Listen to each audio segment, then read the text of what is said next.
সুপ্রিয় দর্শক, স্বাগত জানাচ্ছি। আগামী দশম জাতীয় সংসদ নির্বাচনকে সামনে রেখে বাংলা ভিশনের বিশেষ সাপ্তাহিক আয়োজন রোডম্যাপ 10th পার্লামেন্ট। আপনারা জানেন যে বিশেষ একটি সংকটের মুহূর্তে আমরা এই অনুষ্ঠানটি আয়োজন করেছি।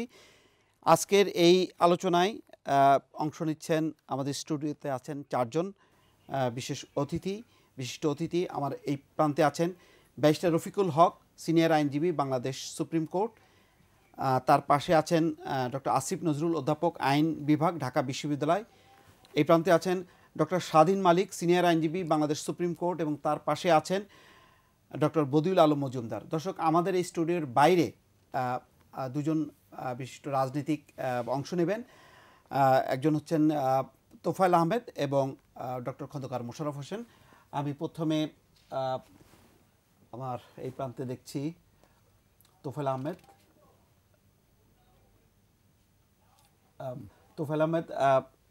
আওয়ামী লীগের উপদেষ্টা মণ্ডলীর সদস্য। আপনাকে ধন্যবাদ জানাচ্ছি আমাদের এই আলোচনায় অংশ নেওয়ার জন্য। দর্শক, এছাড়া আছেন ডক্টর খন্দকার মোশাররফ হোসেন, স্থায়ী কমিটির সদস্য, বিএনপি। ডক্টর খন্দকার মোশাররফ হোসেন, আপনাকেও স্বাগত জানাচ্ছি আমাদের এই আলোচনায় অংশ নেওয়ার জন্য। দর্শক, আপনাদেরকে শুরুতেই জানাতে চাই যে আপনারা আপনাদের মতামত বা কোনো প্রশ্ন যদি থাকে তাহলে www.facebook.com/roadmap10thparliament এখানে আপনি আপনার প্রশ্ন বা মতামত জানাতে পারেন। আমরা চেষ্টা করব আমাদের অনুষ্ঠান চলাকালে আপনার এই প্রশ্ন মতামত অতিথিদেরকে জানাতে, যাতে তারা তার উত্তর দিতে পারেন। এছাড়া SMS-এর মাধ্যমেও আপনার প্রশ্ন বা মতামত জানাতে পারবেন। আর MP লিখে একটি স্পেস দিয়ে প্রশ্ন বা মতামত লিখে SMS করুন 1616 নম্বরে। স্ক্রিনে লক্ষ্য করুন আমাদের দুটি অ্যাড্রেস। দর্শক, আমরা শুরুতেই যেই বিষয় নিয়ে আমরা আজকে আলোচনা করতে চাই সেই বিষয় নিয়ে আমরা একটি রিপোর্ট দেখব, তারপরে সেই রিপোর্টের উপর ভিত্তি করে আমরা আলোচনা করব।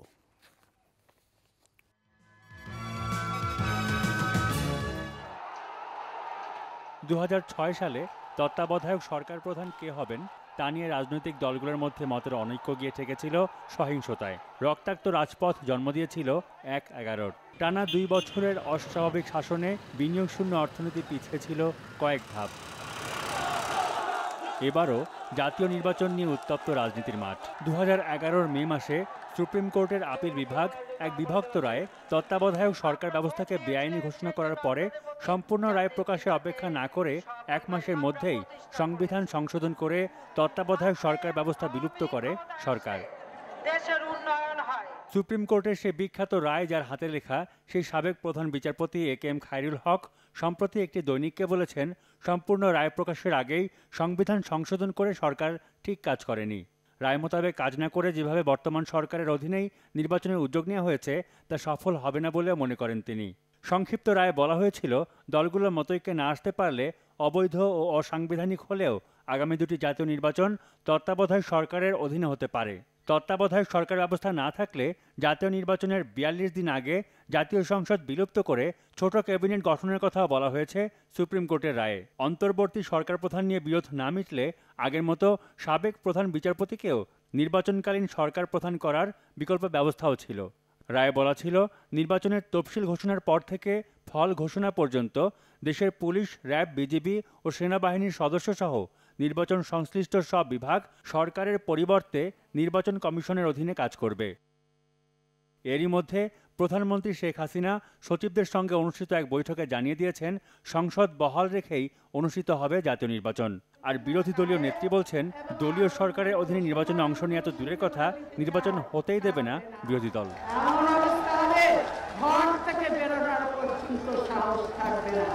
কিন্তু স্বাধীনতার 42 বছর পরও শান্তিপূর্ণ ক্ষমতা হস্তান্তরের কোনো স্থায়ী উপায় কেন পেল না বাংলাদেশ?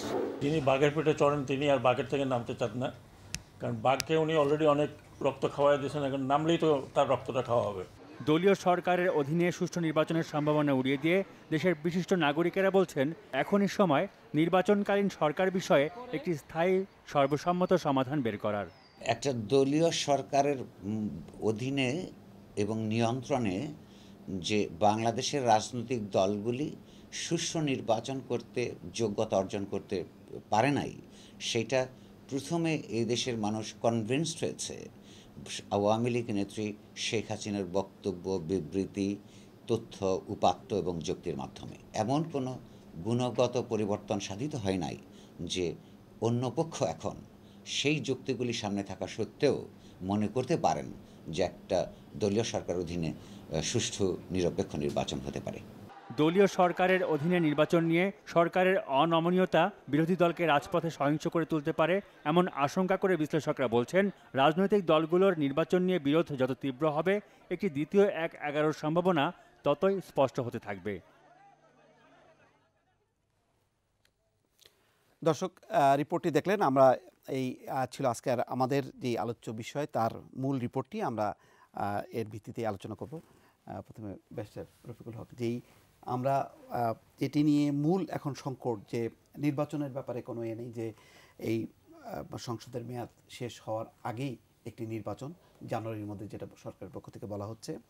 তো কোন পদ্ধতিতে নির্বাচনটা হবে, দলীয় সরকারের অধীনে না তত্ত্বাবধায়ক নির্দলীয় সরকার? যদি নর্মাল ডেথ হয় পার্লামেন্টে, তাহলে উইদিন 3 মাস, তার মানে অক্টোবর থেকে জানুয়ারির মধ্যে হচ্ছে। 24 জানুয়ারি। অ্যাবনর্মাল ডেট হলে যেদিন মরবে সেদিন থেকে 3 মাসের মধ্যে, তার মানে জানুয়ারি থেকে যেদিন রিজলভ করবে।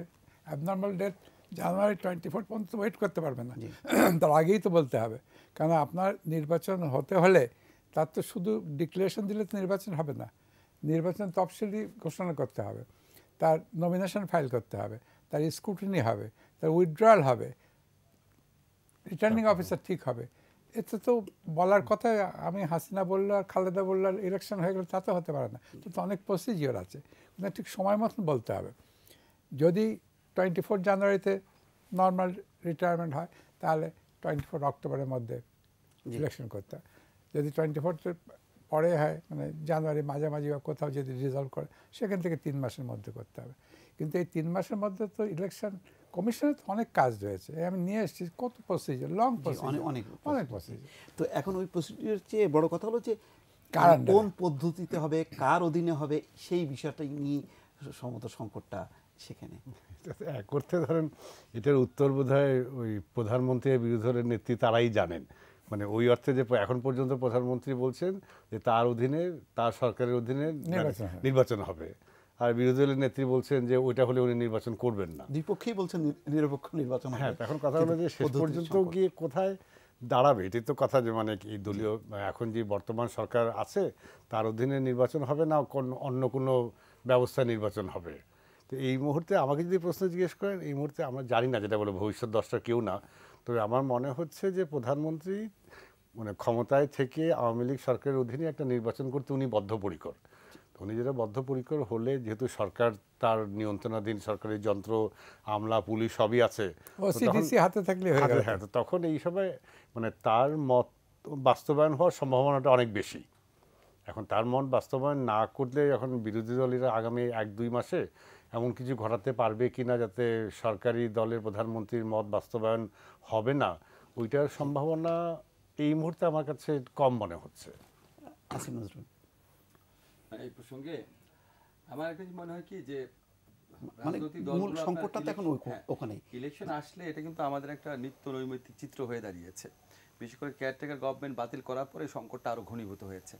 এখন আমরা যত রকমই আপনার ঝগড়া বিবাদ বা আপনার পরস্পর বিরোধী বক্তব্য শুনি, আমার নিজের কাছে মনে হয় কি যে কোনো র্যাশনাল মানুষের কাছে সবচেয়ে প্রত্যাশিত সলিউশনটা হচ্ছে দুই দলকেই কিছুটা ছাড় দিতে হবে। ছাড় দিয়ে একটা নির্বাচনকালীন সরকার গঠন করতে হবে, যেই সরকারের প্রধান কোনোভাবেই শেখ হাসিনা থাকতে পারবেন না।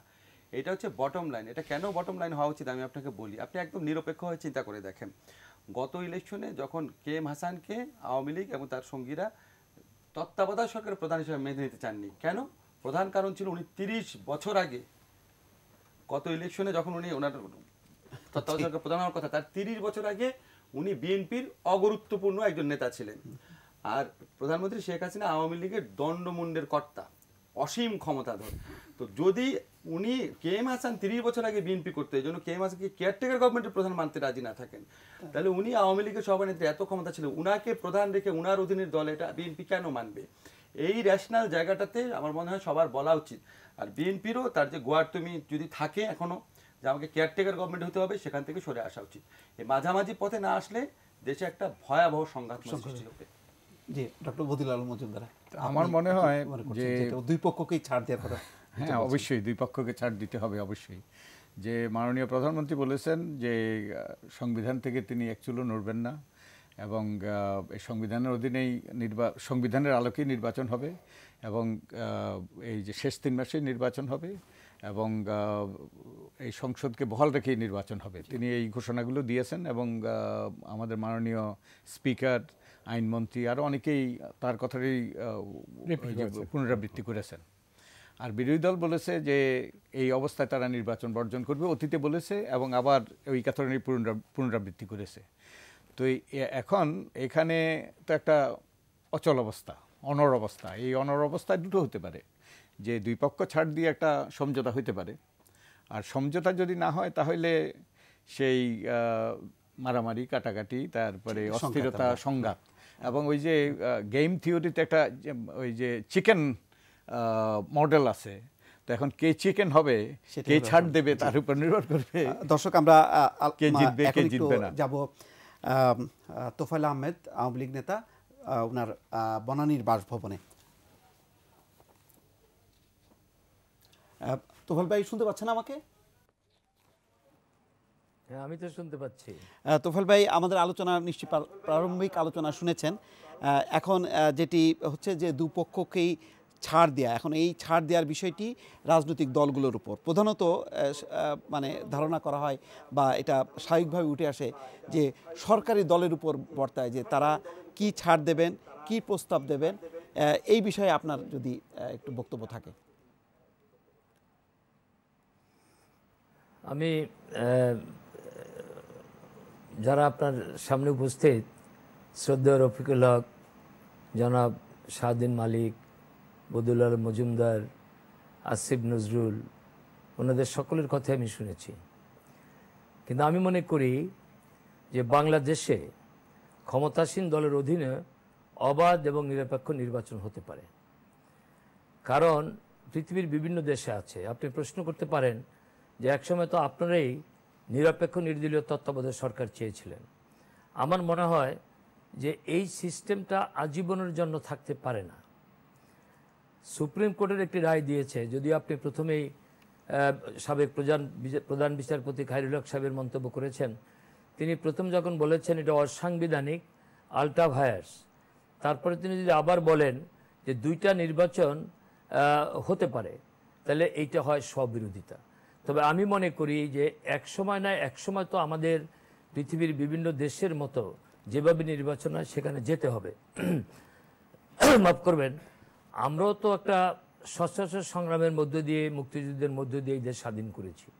আজকে পৃথিবীর অন্যান্য দেশ যদি পারে, আমাদের প্রতিবেশী ভারত যদি পারে, আজকে অস্ট্রেলিয়া যদি পারে, আজকে কানাডা যদি পারে, আজকে গ্রেট ব্রিটেন যদি পারে, ক্ষমতাসীন দল ক্ষমতায় থেকেই তো নির্বাচন করে, তাহলে আমরা করতে পারবো না কেন?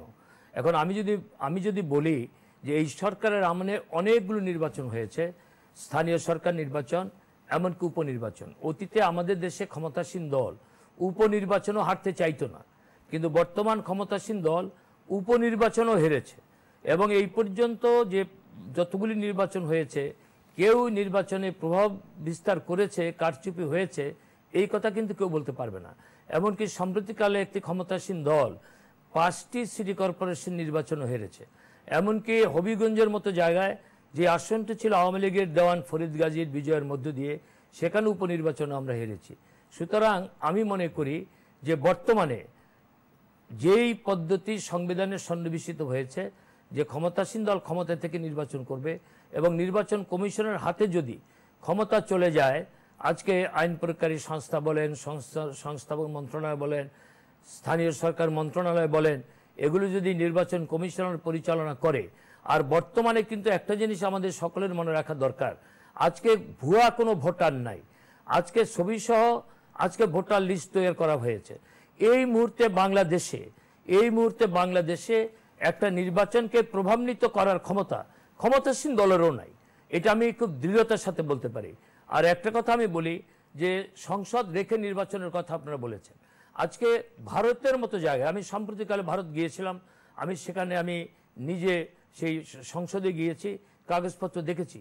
1952 সালের 21শে ফেব্রুয়ারি থেকে আজ পর্যন্ত 15টি সংসদে নির্বাচন হয়েছে এবং এই নির্বাচনগুলি 6টি শুধু প্রিম্যাচিউর ডিসলিউশন হয়েছে, কখনো কখনো আপনার অনাস্থা ভোটে হারার কারণে বা মেজরিটি সাপোর্ট লুজ করার কারণে আজকে 6টা নির্বাচন হয়েছে সংসদ ডিজলভ করে। আর বাকি 8টা নির্বাচন, একটা তো এখনো নির্বাচন হয় নাই, 9টা, বাকি 8টা নির্বাচন হয়েছে সংসদ বহাল রেখে। তো তারা যদি সংসদ বহাল, তারপর কোড অফ কন্ডাক্ট আছে, সংসদ যদি বহাল থাকে সেই সংসদ সদস্যরা সংসদ সদস্য হিসেবে দায়িত্ব পালন করে না, তারা কোনো সুযোগ সুবিধা গ্রহণ করে না। সুতরাং আজকে ভারত যদি পারে, আজকে পৃথিবীর অন্যান্য দেশ যদি পারে, ক্ষমতাসীন দল ক্ষমতায় থেকে, তাহলে আমরা পারবো না কেন? সেই জন্য আমি মনে করি যে আজকে অবাধ এবং নিরপেক্ষ নির্বাচন অনুষ্ঠান করার জন্য যে ব্যবস্থাগুলি আছে সেই ব্যবস্থাগুলি যদি বহাল থাকে, তাহলে ক্ষমতাসীন দলের কোনো ক্ষমতা নাই নির্বাচনকে মানে একটা প্রভাবান্বিত করে একটা মানে কারচুপি করে বিজয় হওয়ার কোনো সম্ভাবনা নাই। আমি মনে করি আমাদের এই অনুষ্ঠানের সাথে থাকুন, একটু পরে আসছি আপনার দেশ, আমরাও যথাযথভাবে আমাদের দায়িত্ব আমরা পালন করব। জি, তো বলবে ধন্যবাদ, আমাদের অনুষ্ঠানের সঙ্গে থাকুন। দর্শক, আমরা একটু দেখে নেব বিরোধী দলের নেতা ডক্টর খন্দকার মোশাররফ হোসেনের বক্তব্য। ডক্টর খন্দকার মোশাররফ, আপনি কি আমাকে শুনতে পাচ্ছেন? হ্যাঁ জি, আমি শুনতে পাচ্ছি। আপনি নিশ্চয়ই তোফায়েল আহমেদের বক্তব্য শুনেছেন, আওয়ামী লীগ নেতার। সেই বক্তব্যের প্রেক্ষিতে আপনার একটু বক্তব্য যদি উপস্থাপন করেন। ধন্যবাদ আপনাকে।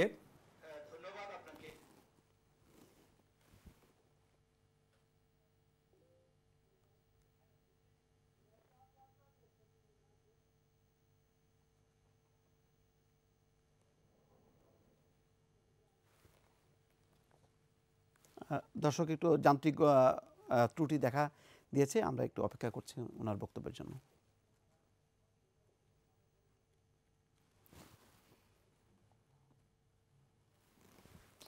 দর্শক, আমরা কিছুক্ষণ পরে আসছি, আমাদের নিশ্চয়ই আশা করবো এর মধ্যে আমাদের যে যান্ত্রিক ত্রুটি যেটি আমরা দেখছি সেটি দূর হবে।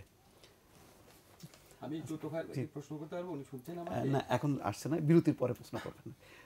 মানে এখন কিছু বলতে পারবো? জি হ্যাঁ। আমি তোফায়েল ভাই যে কথাটা বলছেন, উনি তো খুবই সুন্দর করে কথা বলেন, অত্যন্ত জ্ঞানী মানুষ এবং খুবই চৌকস একজন পলিটিশিয়ান। কিন্তু ওনার কথার মধ্যে দিয়ে কথা বলার সময় কিছু প্রশ্ন আমার মাথায় আসছিল।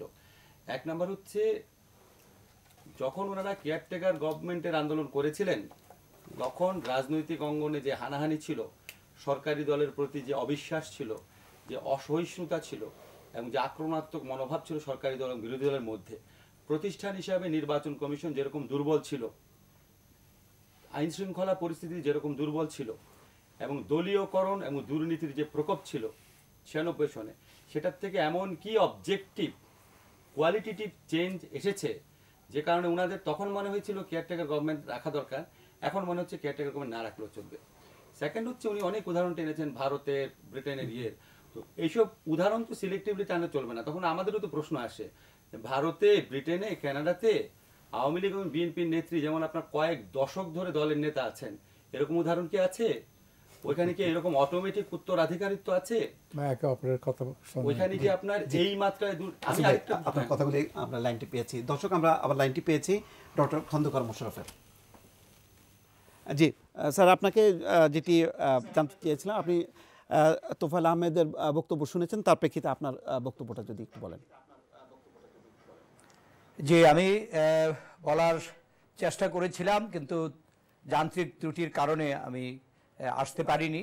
তবে আমি শুনেছি প্যানেলে যারা আছেন তারাও বক্তব্য রেখেছেন, তোফায়েল আহমেদ সাহেব বক্তব্য রেখেছেন। আজকে তিনি যে কথাগুলো বলছেন, আমরা কিন্তু 1996 সনে ঠিক একই কথা বলেছি। তখনও কিন্তু সংবিধানে কোনো তত্ত্বাবধায়ক সরকারের বিধান ছিল না। তখনও কিন্তু ব্রিটেন, আমেরিকা, ভারতে এই সংসদীয় যে পদ্ধতি আছে সেসব দেশেও এইভাবে কিন্তু নির্বাচন সেখানে আগেও হয়েছে। বাংলাদেশে যে তত্ত্বাবধায়ক সরকারের বিধান আনা হলো কি কারণে, সেই বিষয়টি আজকে আমাদেরকে বিশ্লেষণ করতে হবে। যে বড় দুটি দলের এবং জোটের মধ্যে যে অবিশ্বাস অনাস্থা সে থেকেই কিন্তু এই তত্ত্বাবধায়ক সরকারের বিধান আসার ব্যাপারে প্রশ্ন উঠেছিল।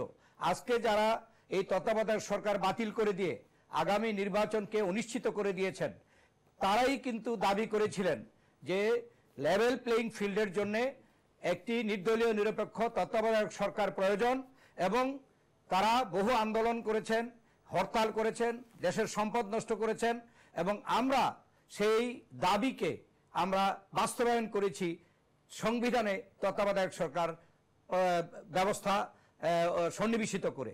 কিন্তু এই তত্ত্বাবধায়ক সরকার ব্যবস্থা বর্তমান সরকার বাতিল করে দিলেন যে উচ্চ আদালতের রায়ের কথা বলে।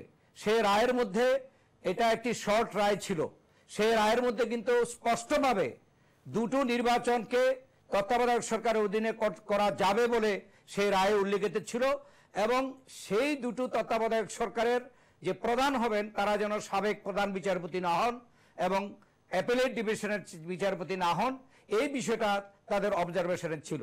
কিন্তু আওয়ামী লীগ পূর্ণাঙ্গ রায়ের জন্য অপেক্ষা না করে 1 মাসের মধ্যে তত্ত্বাবধায়ক সরকার বাতিল করলেন পঞ্চদশ সংশোধনীর মাধ্যমে এবং সেই সংশোধনীতে আরো আনলেন যে সরকার ক্ষমতায় থাকবে, সংসদ বহাল থাকবে, সে অবস্থায় সংসদ শেষ হওয়ার 90 দিন আগের এর মধ্যে নির্বাচন হতে হবে। এর মাধ্যমে আসলে পরিষ্কারভাবে দেখা যায় যে এই সরকারের সুবিধার জন্য এই পরিবর্তনটা আনা হয়েছে।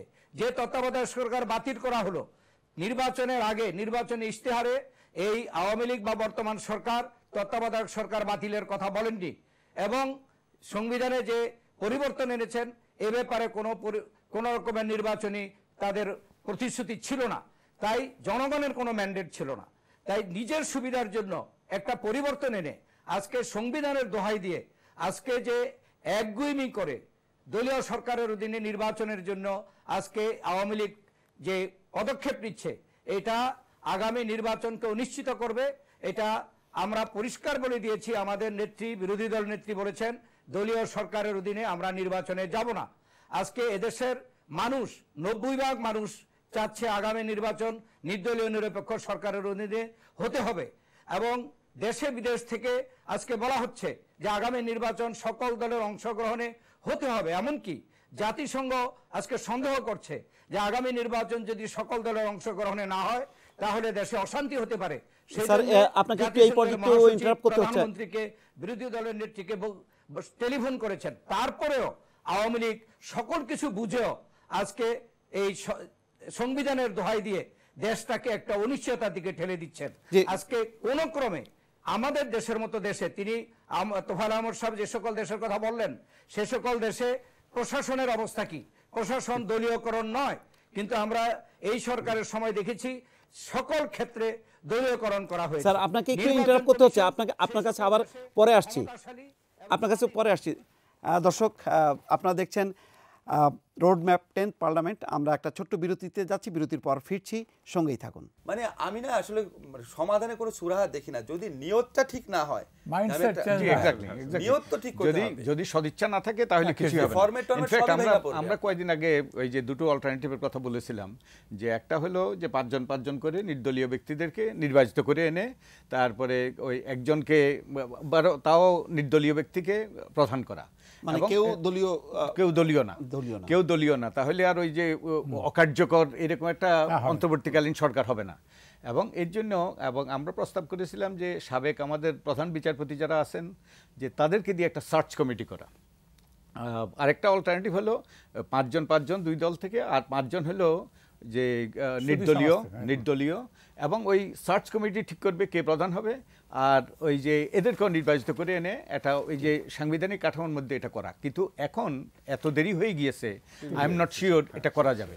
তো এখন বোধহয় আমার মনে হয় সহজ পন্থা হবে যে আমাদের বোধহয় সংবিধান সংশোধন করেই এটা সমাধান করতে হবে, কারণ ওটাই বোধহয় সহজ হবে, দ্রুততার সাথে করা সম্ভব হবে। একটা জিনিস হয় কি, একটা যখন সিস্টেম থাকে অলরেডি দাঁড়িয়ে যায়, সেই সিস্টেমটা আপনি ইমপ্রুভ করেন, আপনি নতুনভাবে কত রকম পারমুটেশন, কত রকম ইকুয়েশন করে ওটা তো ভেঙে পড়বে। দেখেন তত্ত্বাবধায়ক সরকার তো একটা টেস্টেড সিস্টেম, এটা কিছু লিমিটেশন ছিল। আমি কতগুলো উদাহরণ আপনাকে দিই। দেখেন বাংলাদেশে যতগুলো দলীয় সরকারের অধীনে নির্বাচন হয়েছে। আচ্ছা, আপনার এই বক্তব্যটার আগে একটু লাইভে যেই মতামতটা হলো আমরা একটু শুনি রাজনীতিকদের কাছ থেকে। দর্শক আমরা এখন যাচ্ছি বনানীতে, আওয়ামী লীগের উপদেষ্টা মণ্ডলীর সদস্য তোফায়েল আহমেদের বাসায়। তোফায়েল ভাই, নিশ্চয়ই আপনি এতক্ষণ আমাদের এখানে যারা স্টুডিওতে আছেন অতিথি তাদের কথা শুনেছেন। তারা অনেক রকম প্রস্তাব দিয়েছেন, একটা মাঝামাঝি যে দুপক্ষকে ছাড় দেওয়ার, এবং প্রস্তাবগুলো কি নিশ্চয়ই আপনি শুনেছেন। ব্যারিস্টার রফিকুল হক বলেছেন, বদিউল আলম মজুমদার বলেছেন, আসিফ ভাই বলেছেন, এখানে স্বাধীন মালিকও বলেছেন। আপনার যদি এই প্রেক্ষিতে মতামত দেন আপনি।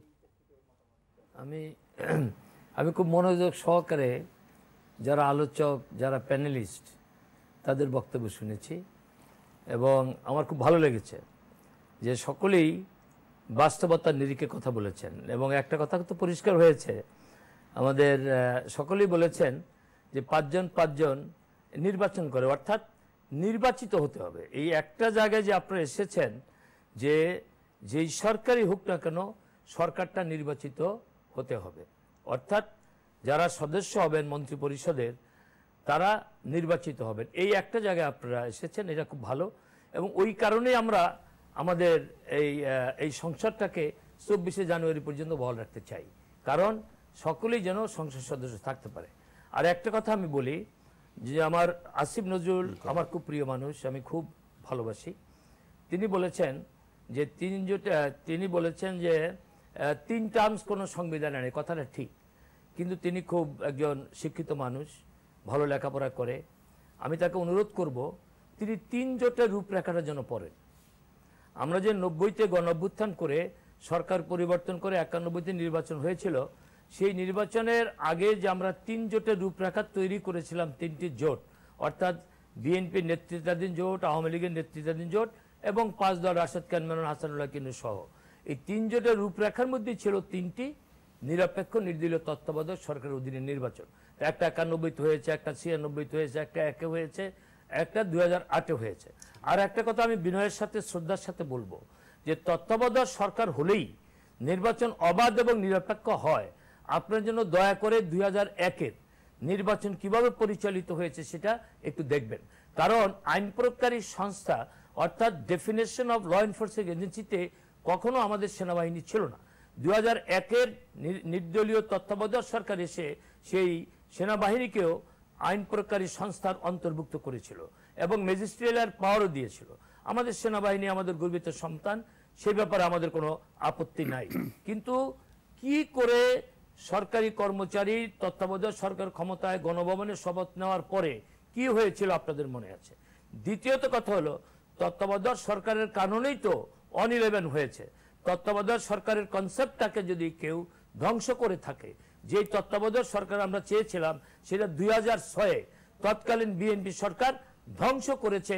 বিচারপতির প্রধান বিচার বা বিচারপতিদের বয়স 67 করে, এবং যখন KM হাসান হলেন না, KM হাসানের কথা আপনারা বলেছেন যে তাকে আমরা মানি নাই, সুতরাং আজকে দলীয় প্রধানকে মানবেন কিভাবে, তখন ছিল তত্ত্বাবধায়ক সরকারের প্রধান, আর এখন হলো একটা দলীয় প্রধান।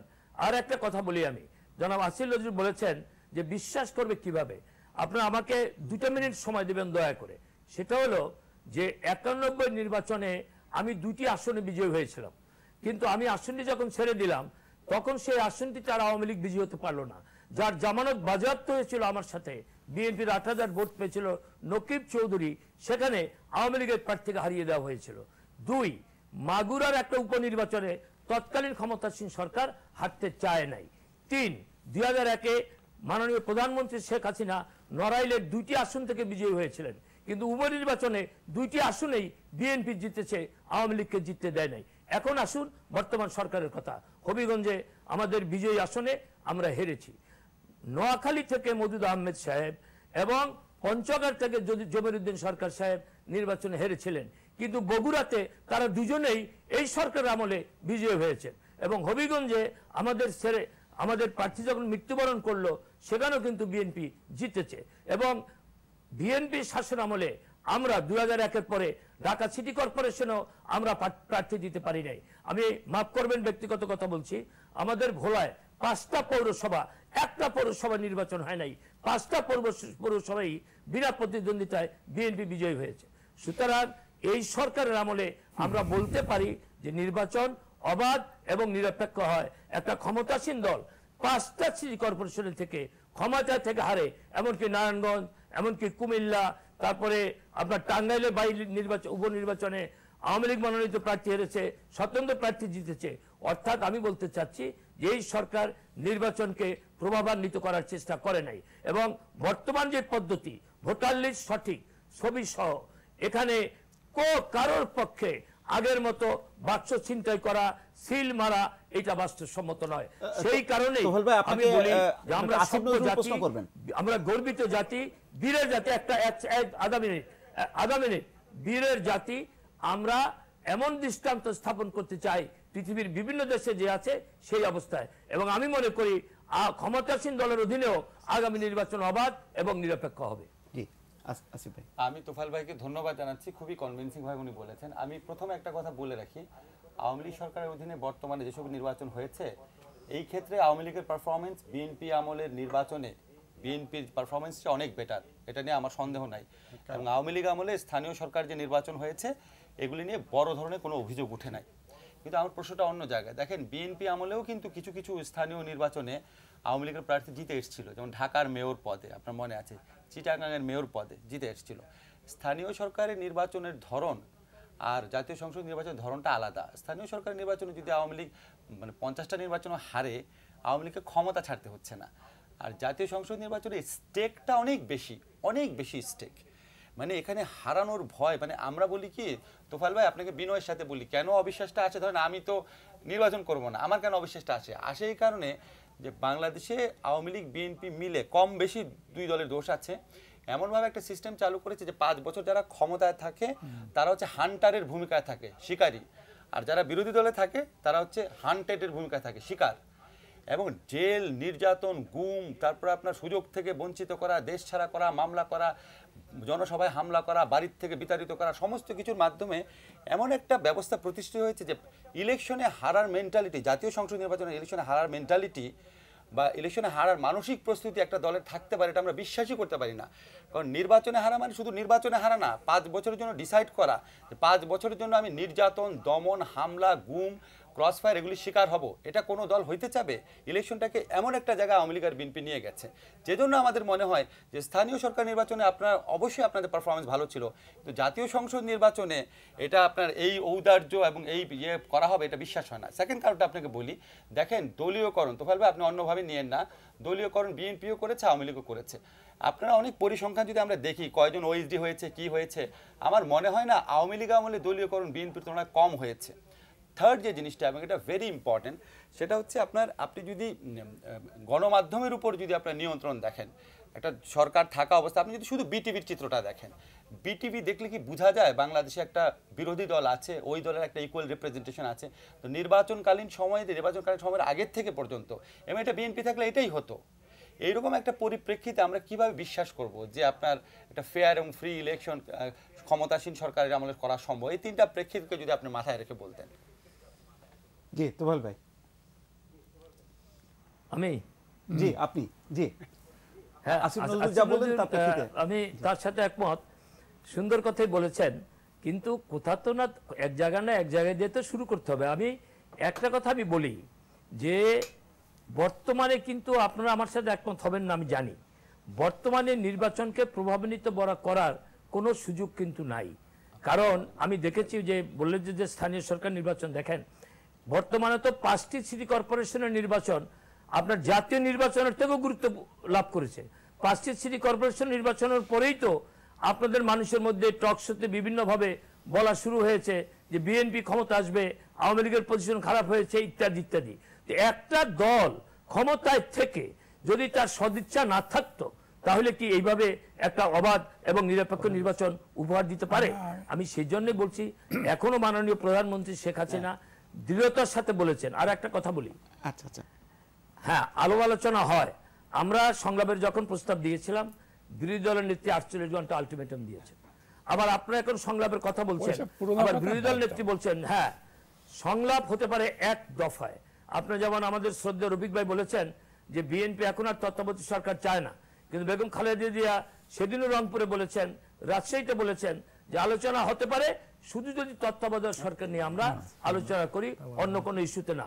আর একটা কথা তিনি হ্যাঁ রফিক ভাই কথাটা বলেছেন, তিনি তত্ত্বাবধায়ক সরকারের কথা বলেছেন। আর একটা বলেছেন 24 তারিখের আগে 24 অক্টোবরের আগে কোনো আলোচনা না, কোনো কিছু না। 24 তারিখ পর্যন্ত তিনি আলটিমেটাম দিয়েছেন এবং 25 তারিখ থেকে তিনি, আসিম নজরুল একটা সুন্দর কথা বলেছে, আসলে ওইটাই বাস্তব। তিনি বলেছেন যে এখন কেউ যদি ছাড় দেয় তাহলে মনে হবে আমি হেরেছি। কথাটা ঠিক, কারণ কোনো আন্দোলনের মুখে, কোনো চাপের মুখে কেউ যদি তার নিজস্ব স্ট্যান্ড থেকে সরে, তাহলে যে আজকে যে বিরোধী দল আওয়ামী লীগ, যদি আমরা কোনো মতে, এটা মাফ করবেন আমার এভাবে বলা উচিত কিনা আমি জানি না, কিন্তু তাহলে বিএনপি নির্বাচনে যাবে উইথ ভিক্টরি সেন্স। আবার বিএনপি যেভাবে এখন কথা বলছে যে আমরা নির্বাচন করব না, যেমন ডক্টর মোশাররফ কিছুক্ষণ আগে বললেন যে তারা সিদ্ধান্ত নিয়েছেন, বিরোধী দলের নেতা বলে দিয়েছেন যে আওয়ামী লীগ সরকারের অধীনে, অর্থাৎ ক্ষমতাসীন দলের অধীনে নির্বাচন তারা করবে না। তাহলে আপনি বলুন যে আলোচনা করার, সমঝোতা করার পথটা কোথায়? কারণ এইভাবে সমঝোতা কেউ কিন্তু করবে না, বিএনপিও করবে না, আওয়ামী লীগও করবে না, কারণ কেউ এখানে হাঁটতে চাইবে না। সুতরাং আপনারা যারা বুদ্ধিজীবী, সুশীল সমাজ, আপনার দেশ নিয়ে যারা ভাবেন, তারা সুন্দর চিন্তা করেন, কিন্তু রাজনীতিবিদ যারা, তাদের একটা নিজস্ব চিন্তা আছে। সেই চিন্তার কথা আসিম নজরুল, আপনি হাসছেন, আপনি নিজেই কিন্তু বলে দিয়েছেন যে এই মুহূর্তে আর কেউ হাঁটতে চাইবে না। সেই কারণেই আমি মনে করি যে এইটা হলো বাস্তব কথা, এইটাই হলো বাস্তব কথা। কারণ আজকে প্রধানমন্ত্রী বলেছেন যে প্রধানমন্ত্রী শেখ হাসিনা থাকতে পারবে না। এই যে রফিক ভাই বললেন, আপনারা বললেন যে 5 জন 10 জন বা 2 জন জাতীয় পার্টির 12 জন, কিন্তু শেখ হাসিনা প্রধানমন্ত্রী থাকতে পারবে না। শেখ হাসিনা প্রধানমন্ত্রী থাকবেন না, সেদিন আওয়ামী লীগের কর্মীদেরকে খুঁজে পাওয়া যাবে না। এইখানে আওয়ামী লীগ কোনো মতেই কম্প্রোমাইজ করবে না। সুতরাং আমি মনে করি যে যেই পদ্ধতি আছে সেই পদ্ধতিতে আপনারা বিরোধী দল নির্বাচনে অংশগ্রহণ করুক, এবং আমি মনে করি এখানেও তাদের ভালো করার সুযোগ রয়েছে। জি, না না বলছি। আচ্ছা, আমার দুটো কথা। একটা হলো যে তত্ত্বাবধায়ক সরকারটা অবশ্যই যে স্থায়ী সমাধান নয়, এটা একদিন না একদিন যেতে হবে, আমি ওনার সাথে একমত। কিন্তু তত্ত্বাবধায়ক সরকার করার পেছনে যে যুক্তিটা ছিল যে 2 টার্ম 3 টার্ম যেই সময়টুকুর জন্যই থাকে, এই সময়ের মধ্যে কতগুলো পরিবর্তন আনা হবে। আমাদের ইলেকশন কমিশনটাকে স্বাধীন করা হবে, নির্বাচনী আইন কানুনে গুরুত্বপূর্ণ পরিবর্তন আনা হবে, রাজনৈতিক দলগুলোকে একটা আইনি কাঠামোর মধ্যে এনে স্বচ্ছতা, জবাবদিহিতা এগুলো নিশ্চিত করা হবে, আদালতকে এবং আমাদের প্রশাসনকে নির্দলীয় করা হবে, আইনশৃঙ্খলা রক্ষাকারী বাহিনীকে নির্দলীয় করা হবে। কিন্তু আমরা তো বরং এগুলো উল্টো দিকে গিয়েছে। এগুলো নির্বাচনী টাকার খেলা হবে না, তারপরে পেশি শক্তি অবশ্য কমে গিয়েছে কিছুটা এক অর্থে, ওই যে কিন্তু টাকার খেলা। তো এইগুলো তো কোনো পরিবর্তন হয়নি, বরং উল্টো দিকে আমরা গিয়েছি। আরেকটা হলো যে ওই যে উনি ভোটার তালিকা তিন জোটের রূপরেখার কথা বলেছেন। তো এই 1990 সালে যে তারা তো একমত হতে পেরেছিল 3 জোটের রূপরেখা, এবং তার ফলে যে আমরা গণতান্ত্রিক প্রক্রিয়াটাকে একমত হয়েছে, তখন কিন্তু তার ইমিডিয়েট মানে পাস্ট কিন্তু গভর্নমেন্ট কিন্তু বিএনপি বা আওয়ামী লীগ ছিল না। হ্যাঁ, না কিন্তু এখন কোনো আমরা হইতে পারছি না। তো আমরা তো এখনো আমি মনে করি কম্প্রোমাইজের যে 3 জোটের রূপরেখায় যে 3টা জিনিস ছিল, একটা হলো নির্বাচনকালীন সরকার, আরেকটা হলো নির্বাচনের সময় একটা আচরণবিধি তৈরি করা যাতে সবাই মিলে ওই যে সুষ্ঠু নির্বাচন নিশ্চিত করতে পারে, এবং নির্বাচন পরবর্তীকালে সরকার কি করবে, যে যারাই নির্বাচিত হয় কতগুলো জিনিস তারা চিহ্নিত করেছিল, যেমন সংসদকে কার্যকর করতে হবে, তারপরে এরকম কতগুলো জিনিস চিহ্নিত করেছিল। তো আজকেও তো আমার মনে হয় সেই জিনিসটাই আমাদের দরকার। সত্যিকার অর্থে আমরা যদি গণতান্ত্রিক প্রক্রিয়াটাকে অব্যাহত রাখতে চাই, শক্তভিত দাঁড় করাতে চাই, আজকেও আমাদের সেই সদিচ্ছা দেখানো দরকার। আর উনি বলেছেন যে আমাদের নির্বাচন কমিশনের কথা, ভোটার তালিকার কথা, এ নিয়ে প্রশ্ন আছে। ওই যে ইনফ্যাক্ট ওনাদের নিজেদের মধ্যে প্রশ্ন আছে, যেমন ইয়ের সম্পর্কে, এই যে ডিলিমিটেশন অফ কনস্টিটিউয়েন্সি, যেমন ভোটার তালিকার ব্যাপারে যে ভোটারের হার যে হারে বেড়েছে, সেটা কিন্তু আমাদের জনসংখ্যার হার যেভাবে বেড়েছে তার থেকে অনেক বেশি। তো এগুলো নিয়ে অনেক প্রশ্ন আছে, এবং এটা যেমন গত নির্বাচন কমিশনের অধীনে একটা অডিট হয়েছিল যখন ভোটার তালিকা হয়, এই নির্বাচন কমিশনের অধীনে কোনো ভোটার অডিট হয়নি, এবং ভোটার তালিকা পাওয়া যাচ্ছে না যে এটা যাচাই বাছাই করে দেখা যায়। তো এই আমি আপনার লেখায় পড়েছি, আমি যদি কারেক্টলি না বলে থাকি কারেক্ট করে দিয়েন, আমি আপনার লেখায় পড়েছি একটা ওয়ার্কিং গ্রুপ, একটা বিদেশি ওয়ার্কিং গ্রুপ একটা জরিপ করে দেখেছে বর্তমান যে ভোটার তালিকা এখানে 15% ভুয়া আছে। আপনার প্রথম আলোতে লেখা 5 সেপ্টেম্বরের লেখা। তোফায়েল ভাই যদি সম্ভবত ওই লেখাটা আমার ইডব্লিউজি ইলেকশন ওয়ার্কিং গ্রুপ তারা একটা অডিট করেছে, ওই যে তারা করেছে একটা ওই যে, কিন্তু নির্বাচন কমিশনের এটা ওই যে স্পন্সর্ড না, এবং আগের নির্বাচন কমিশন বিদেশি সংস্থা দিয়ে করেছে, তো তারা পেয়েছে 15% ওই যে ভোটার আইডি কার্ডে ভুল। তো ভোটার আইডি কার্ড আর ওই যে ভোটার তালিকা তো একত্রেই করা হয়েছে। তো এখন যদি ভোটার আইডি কার্ডে 15% ভুল থেকে থাকে তাহলে ভোটার তালিকা নিয়ে প্রশ্ন আছে। তো এখন এই আমরা জানি না সঠিক কিনা, এখন উই ডিজার্ভ অ্যান্সার্স, এবং এই সম্পর্কে যেরকম সন্দেহ আছে সেই সন্দেহগুলো দূর করা দরকার। আর আমাদের প্রায় কোটিখানিক ব্যক্তি তো বিদেশে, আমাদের প্রবাসী, এরা তো ভোটাধিকার থেকে বঞ্চিত, এদের ভোটাধিকার থেকে বঞ্চিত। তো এই সব জিনিসগুলো আমাদের চিন্তা করা দরকার। আর এই যে সীমানা পুনর্নির্ধারণের ব্যাপারে ওনাদের সরকার দলীয় সংসদ সদস্যদের অন্তত প্রিলিমিনারি ডিলিমিটেশনটা যেটা করেছে, আমি পরীক্ষা করে দেখেছি যে এই সম্পর্কে তাদের সরকার দলীয় সংসদ সদস্যরাই গুরুতর অনিয়মের অভিযোগ তুলেছে। তা আমরা ফাইনালটা এখনো করতে পারি পরের আলোচনা, কিন্তু আগের আলোচনাটা হলো যে নির্বাচনটা কিভাবে হবে সেটাই তো ঠিক হলো না। যদি ওই তোফায়েল সাহেবের কথা ধরে মানে যেটা ওই আমি তুলেছিলাম যে উনি যেটা বললেন, একটা তো বোধহয় আমার কাছে অন্তত মনে হয়েছে স্পষ্ট হয়ে গেছে, যেটা আমি আগে তো বলেছিলাম যে মে জুন মাসে সমঝোতা হলে মে জুন মাসে হতে হবে, তারপরে দেরি হয়ে যাবে, তখন আর কোনো পক্ষই ছাড় দিতে সাহেব তো ওইটা একটু খোলামেলাভাবে বললেন। যখন ওই রাজনৈতিক বাস্তবতা বিবেচনা, এখন যদি আওয়ামী লীগ ছাড় দেয় তাহলে কিন্তু যে বিএনপি বিজয় মিছিল ঠেকাতে পারবে না, আর ওই বিএনপি যদি ছাড় দেয় তাহলে তাদের বিজয় মিছিল ঠেকাতে পারবে। অতএব এখন উনি যেটা বললেন খুব স্পষ্টভাবে খোলাখুলিভাবে বললেন, যেটা আমরা হয়তো অনেক আগে বলে আসছিলাম, এখন রাজনৈতিক বাস্তবতা নো রিটার্নে চলে গেছে। রাজনৈতিক বাস্তবতা হলো এখন কোনো পক্ষই ছাড় দিয়ে রাজনীতি মাঠে থাকতে পারবে না যদি ওইভাবে কথ্য ভাষায় বলি।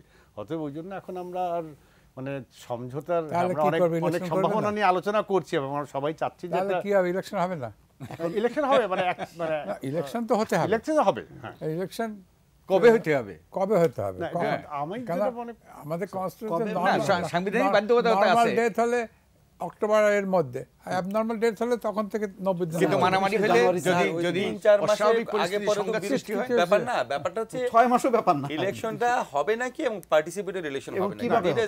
ইলেকশন হবে কিন্তু পার্টিসিপেটরি ইলেকশন হবে না, এবং সংঘাত হলে তো এই সময়ের মধ্যে না হতে পারে, যা কিছু অসম্ভব।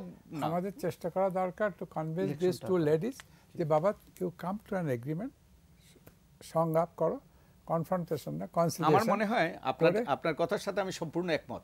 তো এই সংলাপটা আর বৃহত্তর পরিসরে যদি করা যায় এবং এর মাধ্যমে যদি ওই যে 3 জোটের রূপরেখার আলোকে যদি আমরা কতগুলো বিষয়ে জাতীয় ঐক্যমত্য সৃষ্টি করি এবং এর ভিত্তিতে যদি আমরা একটা জাতীয় সনদ প্রণয়ন করি এবং স্বাক্ষর করি, এবং যাতে ওই যে ভবিষ্যতে কি করবে ভাই এত কিছু করতে হবে, একটা সিম্পল চ্যানেল আইকে বলেছিলাম যে তোমরা কনভেনশন হলে, বঙ্গবন্ধু কনভেনশন হলে 2 নেত্রীকে সামনে বসাও, টেলিভিশন সব বসুক, আর সদী ব্যক্তি ইন্টেলেকচুয়ালস এরা বিভিন্ন সেক্টর থেকে তারা তাদেরকে প্রশ্ন করুক তারা কি চায়, ক্লিয়ার হয়ে যাবে। যখন সামনাসামনি বসে সব যা আপনি এটা জাতীয় নির্বাচনের সময় অনেকবার চেষ্টা হয়েছে, ভাই আমি কয়েকটা কথা বলি। দেখেন এখানে যারা আছে ওনারা আমার যে সিনিয়র, আমার অত্যন্ত শ্রদ্ধা, আমি সারা জীবন ওনাদের থেকে শিখেছি। রফিক স্যার, স্বাধীন ভাই আছে, স্বাধীন ভাই আমার সরাসরি টিচার ছিল, মজুমদার ভাই। আমি ছোট হয়েও একটা কথা বলে যাই খুব কনফিডেন্টলি, সেটা হচ্ছে আমরা যে আশাবাদের কথা বলছি এই সনদ করাগুলো কিচ্ছু হবে না। এই নির্বাচন আইদার এটা আপনার একটা একপাক্ষিক নির্বাচন হবে, আওয়ামী লীগ জোর করে ইলেকশন করার চেষ্টা করবে, বিরোধী দল যদি ঠেকাতে না পারে, আর বিরোধী দল যদি রাজপথে পর্যাপ্ত উত্তাপ সৃষ্টি করতে পারে সেখানে আওয়ামী লীগ হয়তো কিছুটা কনসেশন দিতে পারে। আর যদি দুই পক্ষের কেউই ডিসাইসিভ জায়গায় না আসতে পারে, মানে আওয়ামী লীগ জোর করে ইলেকশন করতে পারলো না, বিরোধী দল জোর করে ইলেকশন ঠেকাতে পারলো না, দুই পক্ষের শক্তি সমান, তাহলে গণতন্ত্র বিপন্ন হবে, ইলেকশন হবে না। আর আমার কথা হলো যে নির্বাচন হতে হবে। আমি পরিষ্কারভাবে বলতে চাই, আমি আপনার সাথে একমত। আমি নির্বাচন হইতে হবে, সুষ্ঠু হইতে হবে, নিরপেক্ষ হইতে হবে, সবার অংশগ্রহণ হইতে হবে। কিন্তু নির্বাচন হইলে কি আমাদের সমস্যার সমাধান হয়ে যাবে? সেটা তো আমরা এই ভোটতন্ত্র নিয়ে আমরা শুধু ভোটের জবজা তুললে যে তাহলে আপাতত সাময়িকভাবে সমস্যার সমাধান করলে হবে না, আপাতত করতে হবে। আমাদের আপাতত করলে ওই যেটাকে আমি ভোটতন্ত্র বলি, যে মিনিমালিস্ট ডেমোক্রেসি, ওই যে ইলেকশন অনলি ডেমোক্রেসি, এবং আমরা এই করতে করতে কিন্তু এই অবস্থা এসছি। আমাদের এক সময় আসতে হবে আমাদের ভবিষ্যৎ বংশধরের কথা চিন্তা করে, আমাদের এই জাতির ভবিষ্যতের কথা চিন্তা করে, আমাদের সামনে যে অপূর্ব সম্ভাবনা আছে সেগুলো অমিত সম্ভাবনার যেই দ্বার খোলা সম্ভব, সেই দ্বার খোলার জন্য আমাদের আজকে সময় এসছে। আমরা once for all স্থায়ী এবং টেকসই সমাধান আমাদের দর্শক, আমরা এই আলোচনা থেকে আমরা চেষ্টা করছি বিএনপি নেতা ডক্টর খন্দকার মোশাররফের বাসভবনে গুলশানে যাওয়ার জন্য। আমরা কিছুক্ষণ পরেই আসছি। জি, তাহলে ওইটা ওই যে আসিফ নজরুলের কথা যেটা আমরা অল্টারনেটিভ গুলি, হ্যাঁ, মানে আলোচনার মাধ্যমে কোনো সমাধানের কোনো চান্স নাই, কি হবে মারামারি, এটা হচ্ছে বর্ডার লাইন। তাহলে এইটা যদি হয় তাহলে এখন দুইটা হবে, যেটা মানে ওই যে মানে আওয়ামী লীগকে সরকারকে নির্বাচন করতে হবে। কারণ সরকার যদি এই বর্তমান টার্মসে নির্বাচন করে, মানে দলীয় সরকারের অধীনে এই সরকার থেকে শেখ হাসিনা প্রধানমন্ত্রী থেকে, তাহলে ওই নির্বাচনে বিএনপির অপশন কি? আইদার মানে ওই নির্বাচন ঠেকানো, বর্জন করা, ঠেকানো মানে সহিংসতার মাধ্যমে ঠেকানো, অথবা বর্জন করা। তারা তো বলছে ঠেকাবে। হ্যাঁ, না, এখন আমার যেটা হিসাব, আমার যেটা ধারণা যে ঠেকানোর চেষ্টা করেও সব পারবে না, ফলে তারা নির্বাচনে যাবে না। যেখানে হোক, ডিসেম্বর হোক, জানুয়ারিতে হোক, একটা একতরফা নির্বাচন যাবে না, বিএনপি যাবে না। তো ওই একতরফা নির্বাচন হলে যে সরকারটা আসবে, ওইটা কতটা জনগণের আস্থা ভাজন হবে, জাতীয়ভাবে, আন্তর্জাতিক হবে। আমরা এই প্রশ্নটা একটু তোফায়েল ভাইয়ের কাছে জানতে চাই।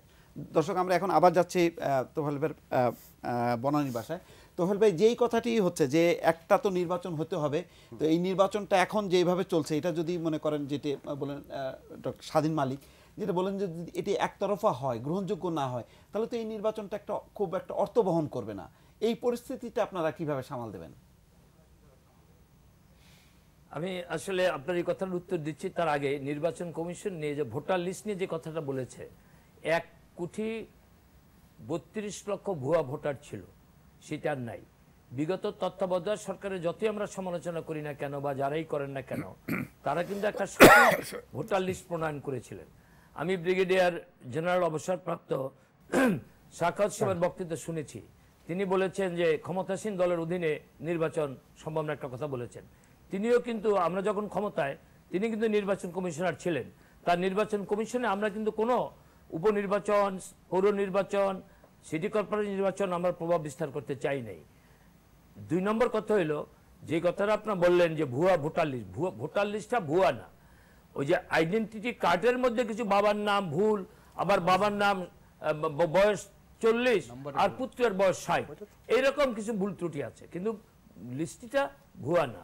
আর আপনি যে কথা বলছেন, আরেকটা কথা আমি আমার শ্রদ্ধেয় আলোচক বৃন্দকে স্মরণ করিয়ে দিতে চাই। 1970-এ জাতির জনক বঙ্গবন্ধু যখন নির্বাচন করেছিলেন, তখন মাওলানা ভাসানী সাহেব সহ অনেকেই সেই নির্বাচন বর্জন করেছিলেন, বলেছিলেন ভোটের বাক্সে লাথি মারো, বাংলাদেশ স্বাধীন করো। ভোটের বাক্সে লাথিও মারতে পারে নাই, বাংলাদেশ স্বাধীনও হয় নাই।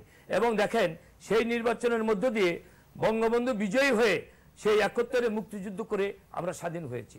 আমি বিনয়ের সাথে বলবো, বিরোধী দলকে বলবো, যে নির্বাচন বর্জনের দিকে না গিয়ে বর্তমান ক্ষমতাসীন দল, আমি ক্ষমতাসীন দলের একজন সাধারণ সদস্য হিসাবে দৃঢ়তার সাথে জোরালোভাবে বলতে পারি যে কোনো মতেই নির্বাচন কারচুপি করার, প্রভাবিত করার কোনো সুযোগ নাই।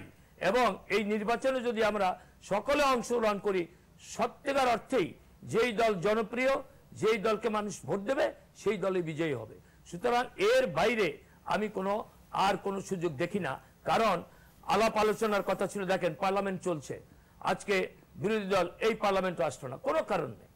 বাজেট অধিবেশনে তারা আসলেন, বিনা কারণে একটা শর্ত আরোপ করে দিলেন যে আমরা যদি তত্ত্বাবধায়ক নিয়ে আলোচনা করি, তাহলে তারা আলোচনায় আসবে, মানে সংসদে আসবেন। তারা কিন্তু একটা মুলতবি প্রস্তাব দিয়েছিল গত বাজেট অধিবেশনে, নির্দলীয় নিরপেক্ষ তত্ত্বাবধায়ক সরকার নিয়ে আলোচনা করবে। আমরা যেই রাজি হয়ে গেলাম, তারা প্রত্যাহার করে নিয়ে গেলেন। তাহলে আওয়ামী লীগের দোষটা কোথায়? আমরা সংসদে আলোচনা করতে চাই। আমাদের মাননীয় প্রধানমন্ত্রী বঙ্গবন্ধু কন্যা, তিনি সংলাপের প্রস্তাব দিলেন, 48 ঘন্টা আলটিমেটাম দিয়ে সেটাকে প্রত্যাখ্যান করা হলো। এবং এখন যেই ভাষায় বিরোধী দলের নেতা কথা বলছেন, যদিও তার উত্তরে দেওয়া হচ্ছে, তিনি বলছেন পালাবার কোনো সুযোগ হবে না। বিদেশ থেকে বাধার সত্ত্বেও দেশে ফিরে এসেছিলেন। সেজন্য আমি মনে করি যে আজকে ক্ষমতাসীন দলের অধীনেও অবাধ এবং নিরপেক্ষ নির্বাচন হতে পারে, এটাই এই সরকার প্রমাণ করবে। তোফায়েল ভাই, আপনার কাছে যেটা জানতে চাচ্ছে, আমাদের এই আলোচকরা বলছিলেন এবং আপনি ধন্যবাদ জানিয়েছিলেন যে নির্বাচিত সংসদ সদস্যদের মাধ্যমে অথবা নির্বাচন মানে করিয়ে এনে আর কি নির্বাচিতদের মধ্য থেকে একটা অন্তর্বর্তী সরকার গঠন করা যেতে পারে। তো এই কনসেপ্টের ব্যাপারে আপনি ধন্যবাদ জানিয়েছেন, কিন্তু কিছু বলেননি যে এটা সরকারের চিন্তা আছে কিনা। ব্যারিস্টার রফিকুল হক বলেছিলেন আওয়ামী লীগ থেকে 5 জন, বিএনপি থেকে 5 জন। ওনাকে বলতে দেন না। জি বলেন। জি বলুন। মাননীয় প্রধানমন্ত্রী শেখ হাসিনা এই প্রস্তাব কিন্তু একবার দিয়েছিলেন যে বিরোধী দল থেকেও সদস্য নিয়ে একটা মন্ত্রিসভা গঠন করা যেতে পারে, 5 জনের কথা বলেছিলেন, কিন্তু তার সেই প্রস্তাব বিএনপি প্রত্যাখ্যান করেছে। সুতরাং আজকে যেইটা ওনাদের একটা পয়েন্ট, ওনারা এখন কিছুই চান না, শুধু ওনারা চান শেখ হাসিনা বাদ দিয়া, এমনকি আমিও যদি এটা কথার কথা যদি হই তাইলেও তাদের কোনো আপত্তি থাকবে না, কিন্তু আপত্তি শুধু জননেত্রী শেখ হাসিনার ব্যাপারে। সেই কারণেই জননেত্রী শেখ হাসিনার অধীনেই আগামী নির্বাচন অনুষ্ঠিত হবে। আপনাকে অন্য কোনো বিকল্প আমি দেখি না। আপনি আলোচনা বলেন, পার্লামেন্ট বলেন, কোনোভাবেই, কারণ বিরোধী দলের নেত্রী বা বিএনপি আন্দোলন সংগ্রাম এই সরকারকে উৎখাত করবে, আলটিমেটাম দিতে আছে। আগে বলছে রোজার ঈদের পরে, এখন বলছে কোরবানির ঈদের পরে। সুতরাং আমরা অপেক্ষা করি যে তারা কত দূর যাবেন। তবে একটা কথা বলি, নির্বাচন সঠিক সময়ে হবে এবং 24শে জানুয়ারি পর্যন্ত এই সংসদের অধিবেশন থাকবে, তারপরে 24শে অক্টোবর পর্যন্ত, তারপরে 24শে জানুয়ারির মধ্যে যে কোনো সময় বাংলাদেশে নির্বাচন হবে।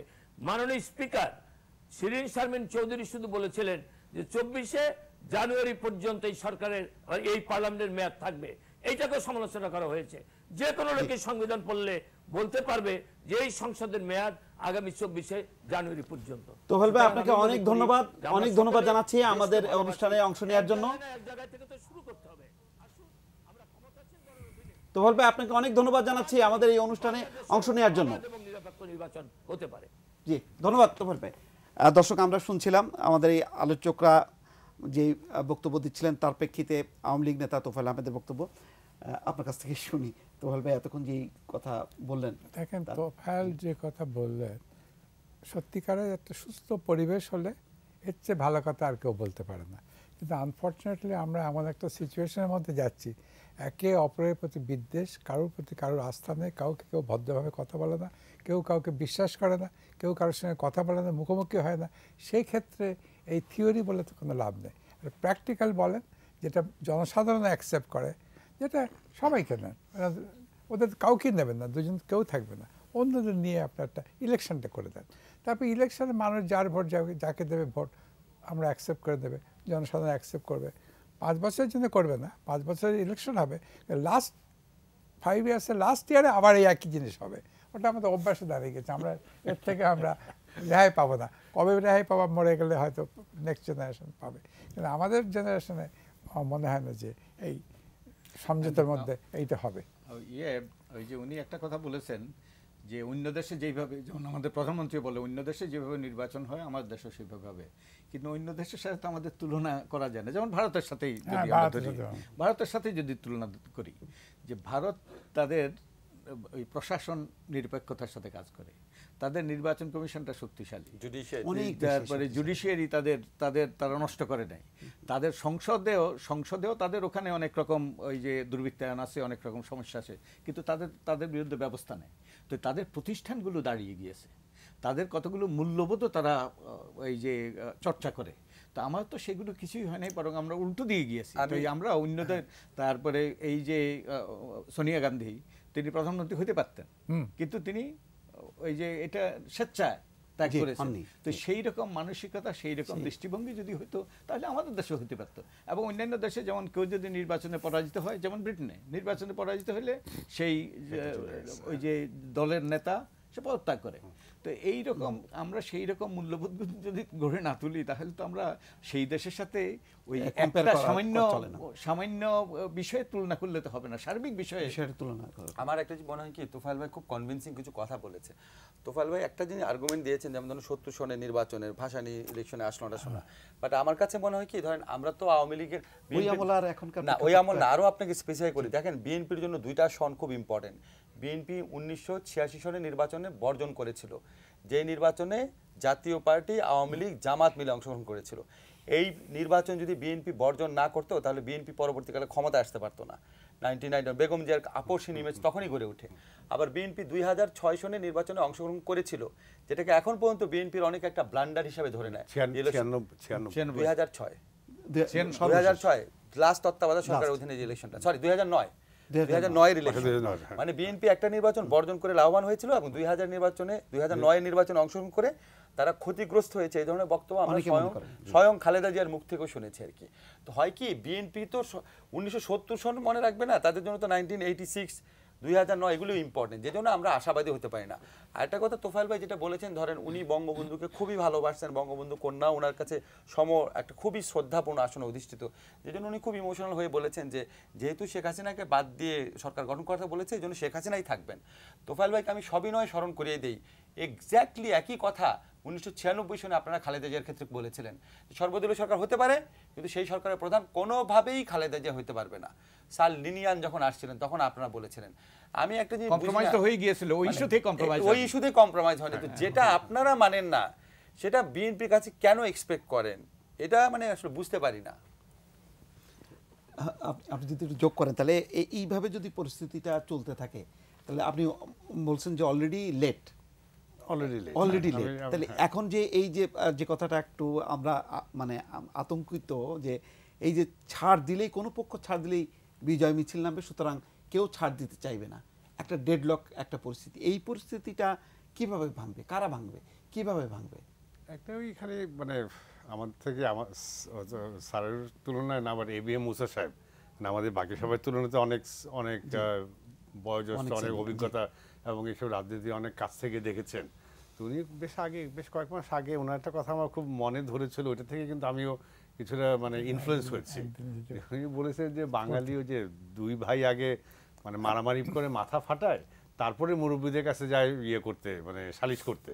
মানে আগে আমাদের রাজনৈতিক ইতিহাসে আগে মানে মাথা ফাটাফাটির আগে সালিশে বসার আমাদের অভিজ্ঞতা নাই, মানে আমাদের ওই ঐতিহ্যটা নাই। কথা হচ্ছে এমনি জেনারেল প্রিন্সিপাল, যখন দুই পক্ষ যুদ্ধ হয়, যুদ্ধ যখন চরমে ওঠে তখন সন্ধি হয়, তার আগে সন্ধি হয়?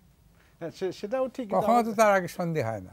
আমাদের সেই হিসেবে এখন দুই পক্ষ চরমে হচ্ছে, খোদার ওয়াস্তে তোরা একটা সন্ধি করে আমাদেরকে মুক্তি দে, দেশবাসীকে মুক্তি দে, একটা ভালো ইলেকশন দে, আমরা শান্তিতে থাকি, এইটি চাই। কোনো ফর্মুলাই তো নাই যে একটা প্রশ্ন আমি করতে চাই, যে উনি যেটা বলছেন যে অবশ্যই নির্বাচন হইতে হবে এবং সাংবিধানিক বাধ্যবাধকতা আছে, এই সরকার নির্বাচন করতে চেষ্টা করবে, এটাই স্বাভাবিক, কিন্তু নির্বাচন উনি বলছেন যে করতে পারবে।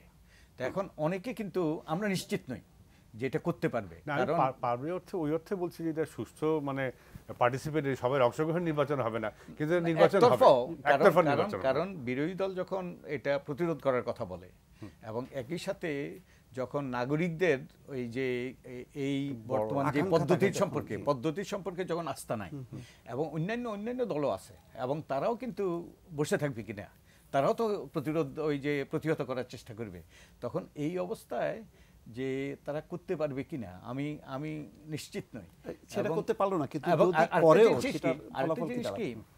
আমার মনে হয় বর্তমান পরিস্থিতিটা একটা আনসাস্টেইনেবল, ইংরেজিতে যেটাকে বলে, এটা স্থিতিশীল নয়, এটা যে অবস্থাটা স্থিতিশীল নয়, আনস্টেবল, সেটা কিন্তু থাকবে না, টিকে থাকবে না, এটা ভেঙে পড়বে যে বাই ডেফিনেশন। এবং কত দ্রুত এটা ভাঙবে, কত দ্রুত এটা দূরীভূত হবে এবং কি পর্যায়ে কিভাবে ভাঙবে, কিভাবে এটা দূরীভূত হবে এবং কারা এর সাথে জড়িত থাকবে আমি নিশ্চিত। যেমন অনেক কিছু ঘটেছে এই বছরে, যে আমরা কি এই যে হেফাজতের উত্থান কি আমরা ওই যে প্রেডিক্ট করেছিলাম? আমরা কি গণজাগরণ মঞ্চের এই যে সৃষ্টিটা আমরা তো কল্পনা করি, কিন্তু এই যে অবস্থাটা একটা অসহনীয় এবং একটা অস্থিতিশীল এবং ওই যে স্থায়ী থাকার মতো নয় একটা অবস্থা, আনপ্রেডিক্টেবল। ওই অনেকে বলেন যে এক ভি চিহ্ন দেখানোর ফল হচ্ছে দুইটা, হেফাজত এবং গণজাগরণ। আমার মনে হয় আমাদের রাজনীতিবিদরা অনেক কথাই বলছেন, কিন্তু তারা ওই যে নিশ্চিত করে বলতে পারেন না যে এটাই হবে। আচ্ছা, দেশের বর্তমান অবস্থাটা চিন্তা করেন না, একটা কে ফাঁসি হলো কিনা, কাদের মোল্লা, তারও তো 4টে মোল্লা লাইনে আছে, তো তাদের যখন ফাঁসির অর্ডার হবে তখন কি হবে দেশে? আমরা তো ইলেকশনের কথা বলছি, আমরা তো এই পরিবেশ ভাবছি যে এইরকম পরিবেশ থাকবে, কিন্তু এক কাদের মোল্লা হয়ে দুদিন আমরা স্ট্রাইকে আছি, আর 4টে কাদের মোল্লা তো লাইনে আছে, এদের যখন ফাঁসির অর্ডার হবে তখন কি হবে? অনেক কিছু করতে পারে, কোথায় ইলেকশন, কোথায় কি। স্যার আমার কাছে মাঝে মাঝে মনে হয় কি মেইন প্রবলেমটা কিন্তু আমাদের দুই নেত্রীর হাতে যে অসীম ক্ষমতা এবং দলের মধ্যে যে গণতন্ত্র নাই সেটার প্রমাণ। আমি আপনাকে বলি, আমার নিজের কাছে মনে হয় কি, ধরেন আওয়ামী লীগের কয়েকজন নেতা যদি কনভিন্সড হয় আচ্ছা ঠিক আছে একটা নির্বাচনকালীন সরকার হোক, নির্বাচনকালীন সরকারের প্রধান হিসাবে শেখ হাসিনা ছাড়া আওয়ামী লীগের অন্য কোনো নেতা হোক, যেমন সৈয়দ আশরাফ এই ধরনের একটা প্রস্তাব দিয়েছিল না যে নির্বাচনকালীন সরকারের প্রধান কী হবে ওইটা নিয়ে আলোচনা হতে পারে। এখন আলোচনা হতে পারে বলার পর কিন্তু উনাকে আর কোনো পলিটিক্যাল বক্তব্য দিতেও আমরা দেখি নাই, এবং এমন রিপোর্ট আমি পত্রিকায় পড়েছি যে উনাকে হয়তো মানে উনার প্রতি অনেকে রুষ্ট হয়েছেন এটা বলার জন্য। উনি কোথায় এখন আমি জানি না স্যার। না তারপরে তো উনি বক্তব্য দিয়েছেন যে যারা 15ই আগস্ট চলতে পারে না। আমি মজুমদার যেটা বলতে চাচ্ছি কি মানে আওয়ামী লীগ বিএনপিতে ভেতরে গণতন্ত্রহীনতা এমন জায়গায় গেছে যে আওয়ামী লীগের একটা লিডার যদি কনভিন্সড হয় যে শেখ হাসিনাকে বোঝানো দরকার যে আচ্ছা নির্বাচনকালীন সরকার প্রধান পদে আপনি সরে দাঁড়ান, দেশে রক্তপাত অনিশ্চয়তা এগুলো এড়ানোর জন্য আওয়ামী লীগ থেকে ফর এক্সাম্পল ধরেন প্রেসিডেন্ট সাহেব আব্দুল হামিদ সাহেব হলো এক্সাম্পল হিসেবে বললাম, এটা বলার মতো পরিবেশ কি আওয়ামী লীগে আছে? নাই। এবং 1996-এও বিএনপিতেও এই পরিবেশ ছিল না। বিএনপি থেকে একটা শুভবুদ্ধি সম্পন্ন মানুষও ছিল না 1996-এ। কারো কি তখন সাহস হয়েছিল বেগম জিয়াকে বলার যে ঠিক আছে নির্বাচনকালীন সরকার প্রধান পদে আপনি সরে দাঁড়ান? ফলে হয় কি ঘুরে ফিরে, যেটা আমরা বন্ধুভাবে আপনার মনে আছে 2006-7 আমরা বিভিন্ন সেমিনারে বলতাম, ঘুরে ফিরে সমস্ত সমস্যার রুট হচ্ছে দলের ভিতরে কোনো গণতন্ত্র নাই। আমরা যত গণতন্ত্রের কথা বলি এখানে একজন ব্যক্তি ডিসাইড করেন, উনি যতই অযৌক্তিক সিদ্ধান্ত নেন, এটা জাতীয় পার্টিতেও একই অবস্থা। এটা কিন্তু আমরা জাতীয় সংসদ ভবনেও এটা ওয়ার্কার্স পার্টিতেও একই অবস্থা, সাধারণ সম্পাদক বসেও কিন্তু আলোচনা করে এক্স্যাক্টলি। আমি বললাম এটা শুধু আওয়ামী লীগ বিএনপির অবস্থা না, এটা জাতীয় পার্টি, ওয়ার্কার্স পার্টি, সমস্ত ইসলামী দল সব জায়গায় একই অবস্থা। একজনকে রুষ্ট করে কেউ কোনো কথাই বলবে না। ফলে হয় কি ডায়লগ যখন সমস্ত কিছু রুদ্ধ থাকে, একজনের বুদ্ধি ইচ্ছা অনিচ্ছা জেদ যখন প্রাধান্য পায় তখন আপনি কিভাবে একটা সংলাপ। আরেকটা হলো যেমন যে ভোটতন্ত্র, যে ভোটটাই গুরুত্বপূর্ণ, যে ভোট হলে গণতন্ত্র হয়ে যাবে এইরকম একটা ধারণা আমাদের মধ্যে সৃষ্টি হয়েছে। এবং ওই যে কিন্তু ভোটে যে গণতন্ত্র নয়, যে গণতন্ত্র সত্যিকার অর্থে প্রতিষ্ঠিত করতে হলে ভোটের পরে দুই নির্বাচনের মাঝখানে সরকার কীরকম আচরণ করে, যে প্রতিষ্ঠানগুলোকে শক্তিশালী করে কিনা, কার্যকর করে কিনা, তারা গণতান্ত্রিক রীতিনীতি চর্চা করে কিনা, এই রকম কি করে আপনি বলছেন আমরা সবাই জানি, কিন্তু হাউ ইউ ইমপ্লিমেন্ট না। কিন্তু আমরা এখন জবজার মধ্যে আমরা একটা ভাই আপনারা কিন্তু বলেছিলেন, এখন আমরা তো খেয়াল আসছে না, আমরা কিন্তু বলেছিলাম ফার্স্ট টাস্ক হচ্ছে রাজনৈতিক দলের ভেতর গণতন্ত্র প্রতিষ্ঠা করতে হবে, যৌথ নেতৃত্ব কাঠামো প্রতিষ্ঠা করতে হবে, তৃণমূলের ভয়েস শোনার পরিবেশ সৃষ্টি করতে হবে, রেগুলার কাউন্সিল করতে হবে। এটা তো সূতিকাগারে যদি গণতন্ত্র না থাকে তাহলে আপনি কোন জায়গায় গণতন্ত্র করতে পারবেন। এখন আমারও মনে হচ্ছে যে আমরা সবাই তো এগ্রি করেছিলাম বিদেশের এক্সাম্পল গুলো যে টানা হচ্ছে ওইটা অ্যাপ্লিকেবল না, কারণ ওইসব প্রত্যেকটা দেশে ওদের দলগুলির মধ্যে গণতন্ত্র আছে, স্বচ্ছতা আছে, জবাবদিহিতা আছে, কাউন্সিল হয় এবং নির্বাচন হয় সব দলীয় পদে। এই দেখেন কালকে বলেছে মোদি প্রাইম মিনিস্টার হবে, সঙ্গে সঙ্গে আবার বললো না মোদি কি করে প্রাইম মিনিস্টার হবে, বললো দলের মধ্যেই আবার আদবানি বললো, কালকে বললো দলের মধ্যেই। ওইসব দেশে কোনো দল নাই যেখানে একই লোক দলীয় প্রধান গত 30 বছর ধরে। আর আমাদের ভারত পাকিস্তানেও তো নাই, আপনার কংগ্রেস খালেদা জিয়া শেখ হাসিনা সমসাময়িক নেতা কি আছে? না কেউই নাই। ভারত এই উপমহাদেশে বেগম খালেদা জিয়া শেখ হাসিনা সমসাময়িক কোন নেতা আছে? সাথে সাথে এরশাদও তিনজনই, এরশাদও 30 বছর হয়ে গেছে তিনজনই। কারণ আপনি আরো উদাহরণ টানেন, রাশিদ খান মেননের সমসাময়িক কোন নেতা আছে? হ্যাঁ, ওই সব জায়গায় কোনো দলই নাই। মানে এই আমরা যতই গণতন্ত্রের কথা বলি, এমনকি এটা আমি মাঝে মাঝে আমরা এমনি আলাপ করলে বলি, আপনি যদি বিভিন্ন এনজিও দেখেন, বিভিন্ন পত্রিকা যদি দেখেন, বিভিন্ন প্রতিষ্ঠান যদি দেখেন, ওইখানেও দেখবেন এক ব্যক্তি, আমরা অন্তর্গতভাবে গণতন্ত্রহীন। কাজে আমরা গণতন্ত্রের কথা যখন বলি না, এই জায়গার বিরাট ব্যবধানটা আমরা ধরতে চাই না, স্বীকারও করতে চাই না। Believe in dictatorial democracy. হ্যাঁ, ডিক্টেটোরিয়াল ডেমোক্রেসি মানে এবং সবাই যে আসিফ যেটা বললেন যে অনেক বড় বড় প্রতিষ্ঠানে কিন্তু একই অবস্থা, গত 20-30 বছর ধরেই মানে যে প্রধান একই ব্যক্তি, হ্যাঁ হয়তো খুব যোগ্য ব্যক্তি, কিন্তু একটা ব্যক্তি যখন 30 বছর ধরে কোনো প্রতিষ্ঠান চালায় তখন তো প্রশ্ন আসে যে 30 জন তো জন্ম হওয়ার কথা, 30 জন জন্ম হওয়ার কথা, সেটা তো হয় না। এখন আপনার কাছে জানতে চাচ্ছি, যেটা এখন তো মানে আলোচনা সূত্রপাত আমরা যেটা আলোচনায় দেখছি যে দুই দলের মধ্যে সম্ভাবনা খুবই কম, কারণ যেহেতু দুই দলের প্রধান নেত্রী হচ্ছে মূল এখন সমস্যা যেটা আপনারা বলছেন। এখন এই আলোচনার জন্য কি আমাদের এখান থেকে কোনো তৃতীয় কোনো পক্ষ থাকবে, নাকি পক্ষ হিসেবে আমরা বিদেশি দাতাদেরকেই বেছে নেব? এবং যেটি অলরেডি চলছে বেছে নেব না, কিন্তু আমরা বলতে কারা? আপনি জানেন দুই নেত্রী কেউ আমরা আলোচনা করছি, কেউ এগুলো শুনছে না। অন দ্য কান্ট্রি কালকে টিপ্পনি দেবে, ও ট্যালিটাকে দেশ চালাবে। দেশ ওরাই চালাবে ক্ষমতায় আসার স্বপ্ন দেখছে টকশো করে। টকশো করে। তো সুতরাং আমরা যেটা বলছি এটা শুনছে তো না, শুনছে, গালাগালি দিচ্ছে। মোরাললেস থিওরি হচ্ছে। উনি যেটা বললেন খুবই ভালো কথা, কিন্তু থিওরি। প্র্যাকটিক্যালি আমরা চাই যে ইমিডিয়েট ইলেকশনটা কিভাবে হতে পারে সেইটা একটা সেই চেষ্টা করা। চাওয়াটা দুই নেত্রীকে মানে নিয়ে আসার জন্য। তাহলে কি আমাদের কোনো মাঝপথে আর কেউ নাই, যেমন যেটা অতীতে একসময় ছিল আমাদের দেশে সুশীল সমাজের প্রতিনিধিরা? স্যার আমার না, আমি আপনাকে বলি, যেমন আমার মাঝে মাঝে মনে হয় কি আমাদের যে কয়েকজন অবসরপ্রাপ্ত প্রধান বিচারপতি আছেন তাদের অনেকে আপনার সমসাময়িক, কেউ কেউ আপনার জুনিয়র হতে পারে।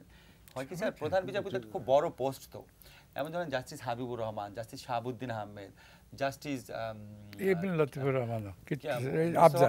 মোস্তফা কামাল, ওনারা তিনজন তো স্যার অনেক সিনিয়র সিটিজেন। আমার একসময় মনে হয় যে এই যে প্রবীণ সিটিজেনরা আছেন যাদের ব্যাপারে সেরকম কোনো কন্ট্রোভার্সি নাই, জাস্টিস মোস্তফা আফজাল সাহেব হতে পারে, এরকম যারা অন্তত যেই তিনজনের নাম বললাম ওনারা প্রত্যেকে তো খুবই সিনিয়র সিটিজেন। ওনারা মিলে যদি একটা উদ্যোগ নিত স্যার, তাহলে আমার মনে হয় ওনারা কিন্তু স্যার এইসব ব্যাপারে কথাও বলেন না। আমার মনে হয় আমাদের এখানে অতীতের অভিজ্ঞতা বড় ইতিবাচক নয়, যে রহমান সুবহান সাহেবরা, তারপরে চেষ্টা করেছেন, কিন্তু সেই চেষ্টাটাও নাই এখন সেই চেষ্টা কোনো উৎসাহ নাই। না, ফয়েজ আহমেদের উদ্যোগটা তো সফল হয়েছিল, উনি তো দুই নেত্রীকে বসাতে পেরেছিলেন, কিন্তু সমাধান করতে পারেননি। এখন আপনার যে গালাগালি খেতে হয় আপনি খেয়াল করে দেখেন, এই সরকারের আমলে ডক্টর ইউনূস, ফজল হাসান আহমেদ, রফিকুল হক স্যার, এবিএম মুসা, আকবর আলী খান, আব্দুল্লাহ আবু সাইদ, বদিউল আলম মজুমদার, কেউ তো গালি খাওয়া আর মানে ইয়ের থেকে বাকি নাই। ফলে ওনার কেউ ওনাদের পরিণতি দেখে যেই সাহসী পাবে না যে বাবার এত গালাগালি খেতে হয়। সিভিল সোসাইটি যে কনসেপ্টটা, সিভিল সোসাইটির প্রতি যে রেসপেক্টটা, আমরা তো খুবই সামান্য মানুষ, কিন্তু যাদের কথা বললাম ওনারা তো দেশের জন্য অনেক করেছেন, ওনাদের তো অনেক বড় অবদান আছে। আমার পাশে রফিকুল হক স্যার বসে আছে, আমি সবসময় বলি স্যার সামনে দেখে না, 111 পিরিয়ডে ডে 1 থেকে যেই তিনটা লোক আমার মতে কথা বলেছে, নুরুল কবির, রফিকুল হক, আসাদুদ্দৌলা, ওনার ভূমিকা তো আরো বেশি কার্যকর ছিল, বিকজ উনি দুই নেত্রী লয়ার ছিলেন। ওনাকে কি বলা হয়েছে বলেন? এই ফলে আমি সবকিছু বিবেচনা করে আমাকে খুব হতাশাবাদী মনে হতে পারে, but I would rather say আমি বাস্তববাদী। আমার কেন জানি মনে হচ্ছে সমাধানে খুব একটা স্কোপ নাই আপনার। তো একমাত্র মজুমদার ভাই একটু আশাবাদী যে একটা আলোচনা হওয়া উচিত, এবং আমরা তো ওই যে মেবি হয়তো ক্রিয়েটিভ ডিস্ট্রাকশন, ওই আমাদের একজন ইকোনমিস্ট, বিখ্যাত ইকোনমিস্ট বলেছে যে ডিস্ট্রয় করে তারপরে গড়ে তোলা। তো আমি এটা হয়তো এটাই হবে, কিন্তু এটা ওই যে কাঙ্ক্ষিত নয়, কারণ এর মাধ্যমে বহু ক্ষয়ক্ষতি হবে, বহু প্রাণহানি হবে, বহু রকম জানমালের এই যে ক্ষতি হবে। তো এই আমার অলরেডি হচ্ছে, আরো ব্যাপক আকার ধারণ করতে হবে। আমি আজকে তো কোথায় বাসে আগুন লাগিয়ে দিয়েছে, বাসের ওই বাস চালক আগুনে পড়ে সিএনজি চালক। এমনকি আপনার সর্বব্যাপী সংঘর্ষ হতে পারে। 25 অক্টোবরে বিরোধী দল যেভাবে হুঙ্কার দিচ্ছে, তাতে আমরা ওই যে লগি বৈঠার সময় যে সিচুয়েশন দেখেছিলাম, রাস্তা মারামারি, সেই সিচুয়েশনও তো হতে পারে। খুবই আশঙ্কা নিয়ে বলছি। মানে একটা অনিবার্য পরিণতি দেখা যাচ্ছে সামনে, কিন্তু এটাকে রক্ষা করার জন্য কোনো রকম একটা কার্যকর যে উদ্যোগ বা সংলাপ, সেটা কিন্তু অনুপস্থিত একেবারেই। আরেকটা কথা কি আমি বলি, যে স্বাধীন ভাইরা যেমন বলতেছে না যে বিরোধী দল, অনেকে বলে বিরোধী দল কি পারবে নাকি, বিএনপির তো তেমন কোনো আপনার সংগঠিত জনশক্তি নাই। আমি আপনাকে দুইটা কথা বলি। বাংলাদেশে আপনি যদি পলিটিক্সটা ভালো করে অ্যানালাইসিস করেন, যখন শেখ হাসিনার জনসভাতে গ্রেনেড হামলার মতো ন্যাক্কারজনক ঘটনা ঘটেছিল, সেটার সময় তো আওয়ামী লীগ বিএনপি সরকারের পতন ঘটাইতে পারে নাই। কখন পেরেছে? ইলেকশন পিরিয়ডে, তখন সরকার নাজুক হয়ে যায়। শেষ 2-3 মাস, শেষ 2-3 মাসে কিছু অলৌকিক ঘটনা ঘটে। ঘটনাগুলো আপনার বলে যাই।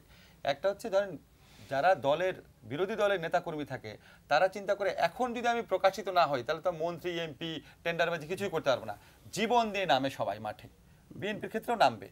সেকেন্ড হচ্ছে প্রশাসনের মধ্যে যাদের অনেক ক্ষোভ আছে, তারা হয়তো এখন বগুড়া কোটা বা গোপালগঞ্জ কোটার কারণে বঞ্চিত বা বিভিন্ন কারণে ক্ষুব্ধ, তারা তখন একটু সরকার বিরোধী দলের সাথে লিয়াজও করার চেষ্টা করে যে আমার একটা সময় আসতেছে, সে সময় তারাও খুশি। এক্স্যাক্টলি। 3 নাম্বার হচ্ছে সরকারি দলের মধ্যে যারা অনেক বেশি অন্যায় অবিচার করেছে, তারা ভবিষ্যতের আশঙ্কা চুপ হয়ে যায়। এই সিমটমগুলো কিন্তু খুব ইনসিগনিফিকেন্ট সিমটম না। কাজে যারা ধরে নিয়েছে যে আচ্ছা বিএনপি অত জঙ্গি কর্মী বাহিনী, সংগঠিত কর্মী বাহিনী নাই, ওরা একটা সরকারকে একটা বেকায়দা ফেলার মতো পরিস্থিতি আসতে পারবে না, কাজে আমরা একটা ইলেকশন করে যাব, তাদেরই চিন্তা যদি সত্যি হতো ভালো, কিন্তু সত্যি নাও হতে পারে। আচ্ছা, আসছি দর্শক, আমরা যেই বিষয় নিয়ে আমরা আলোচনা করছিলাম যে নির্বাচন পদ্ধতির সংকট, অর্থাৎ কোন পদ্ধতিতে আগামী 10ম জাতীয় সংসদ নির্বাচন অনুষ্ঠিত হবে তা নিয়ে আমরা রিপোর্ট দেখেছি, আলোচনা শুনেছি, এবং এই আলোচনায় আমাদের অংশ নিয়েছেন দুজন রাজনীতিক, ডক্টর খন্দকার মোশাররফ এবং তোফায়েল আহমেদ। আমরা দেখব যে মাননীয় প্রধানমন্ত্রী, বিরোধী দলীয় নেত্রী সহ অন্য যারা স্টুডিওর বাইরে আছেন তারা কে কী বলেছেন।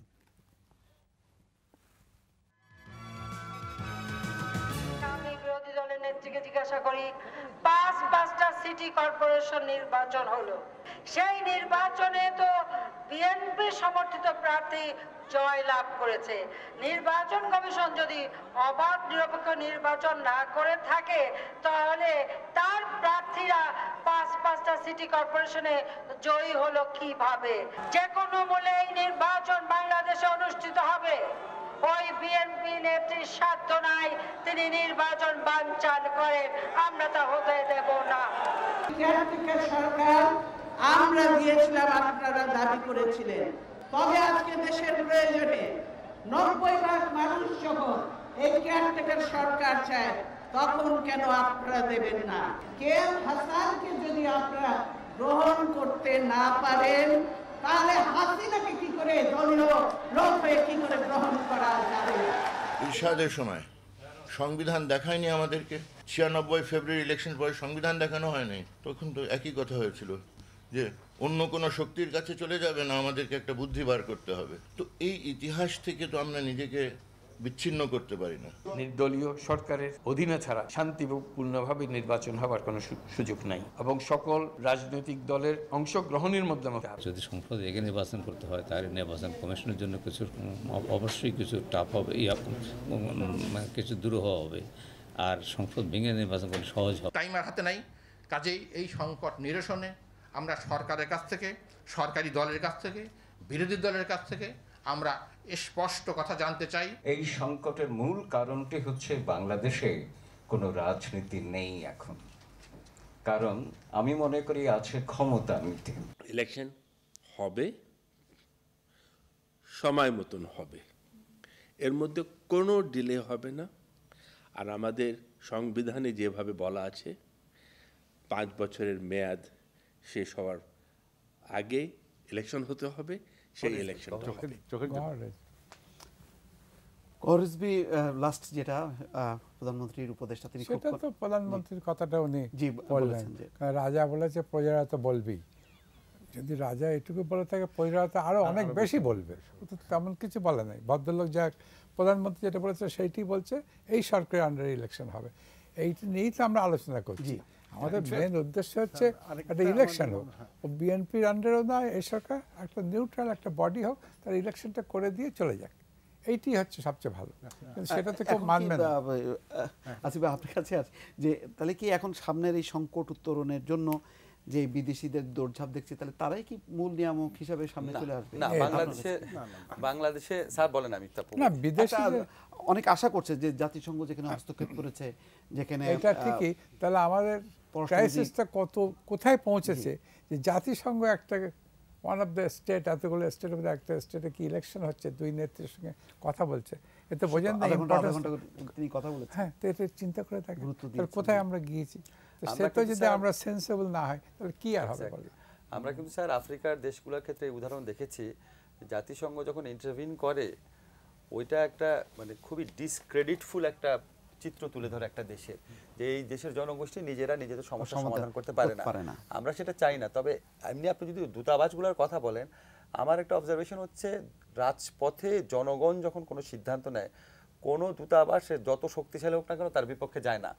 আপনি দেখেন রেজা শাহ পাহলাবির পর ইরানে কি হয়েছে, হোসনি মোবারকের সময় মিশরে কি হয়েছে, মানে কৌশল হলেও তার পক্ষে থাকে। ফলে বিদেশি শক্তি নিয়ামক হয় তখন যখন বিদেশি শক্তি ক্যাটাগরিক্যালি বুঝতে পারে যে একটা সরকার প্রচণ্ডভাবে অজনপ্রিয় হয়ে গেছে বা একটা বিরোধী দল প্রচণ্ডভাবে শক্তিশালী হয়ে গেছে, এই ধরনের চিত্রগুলো ক্লিয়ার হলে তখন তারা আরও এগ্রেসিভ হয় বাংলাদেশের মতো দেশের ক্ষেত্রে। ফলে আলটিমেটলি ডিসিশন নেবে বাংলাদেশের জনগণ। আমি সকল হতাশার পর একটা জিনিস মনে করি, মানে সামনের ইলেকশন তো একটা ইভেন্ট মাত্র।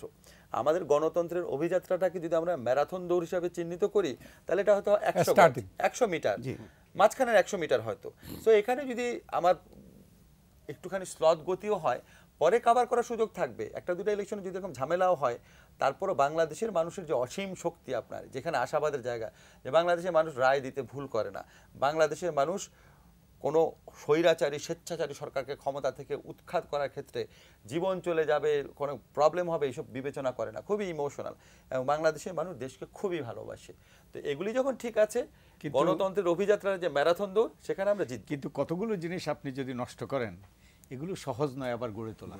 যেমন আপনি প্রশাসনকে দলীয় করে ফেললেন, এখন আপনি কত বছর আপনি অপেক্ষা করবেন? এই তাদেরকে তো আপনি ওই গড়হারে বাদ দিতে পারবেন না। তারপর আপনার আদালত, যে আদালত যদি আপনি দলীয় হয়, তারপর কি থাকে না, আপনি আর কিছু থাকে না।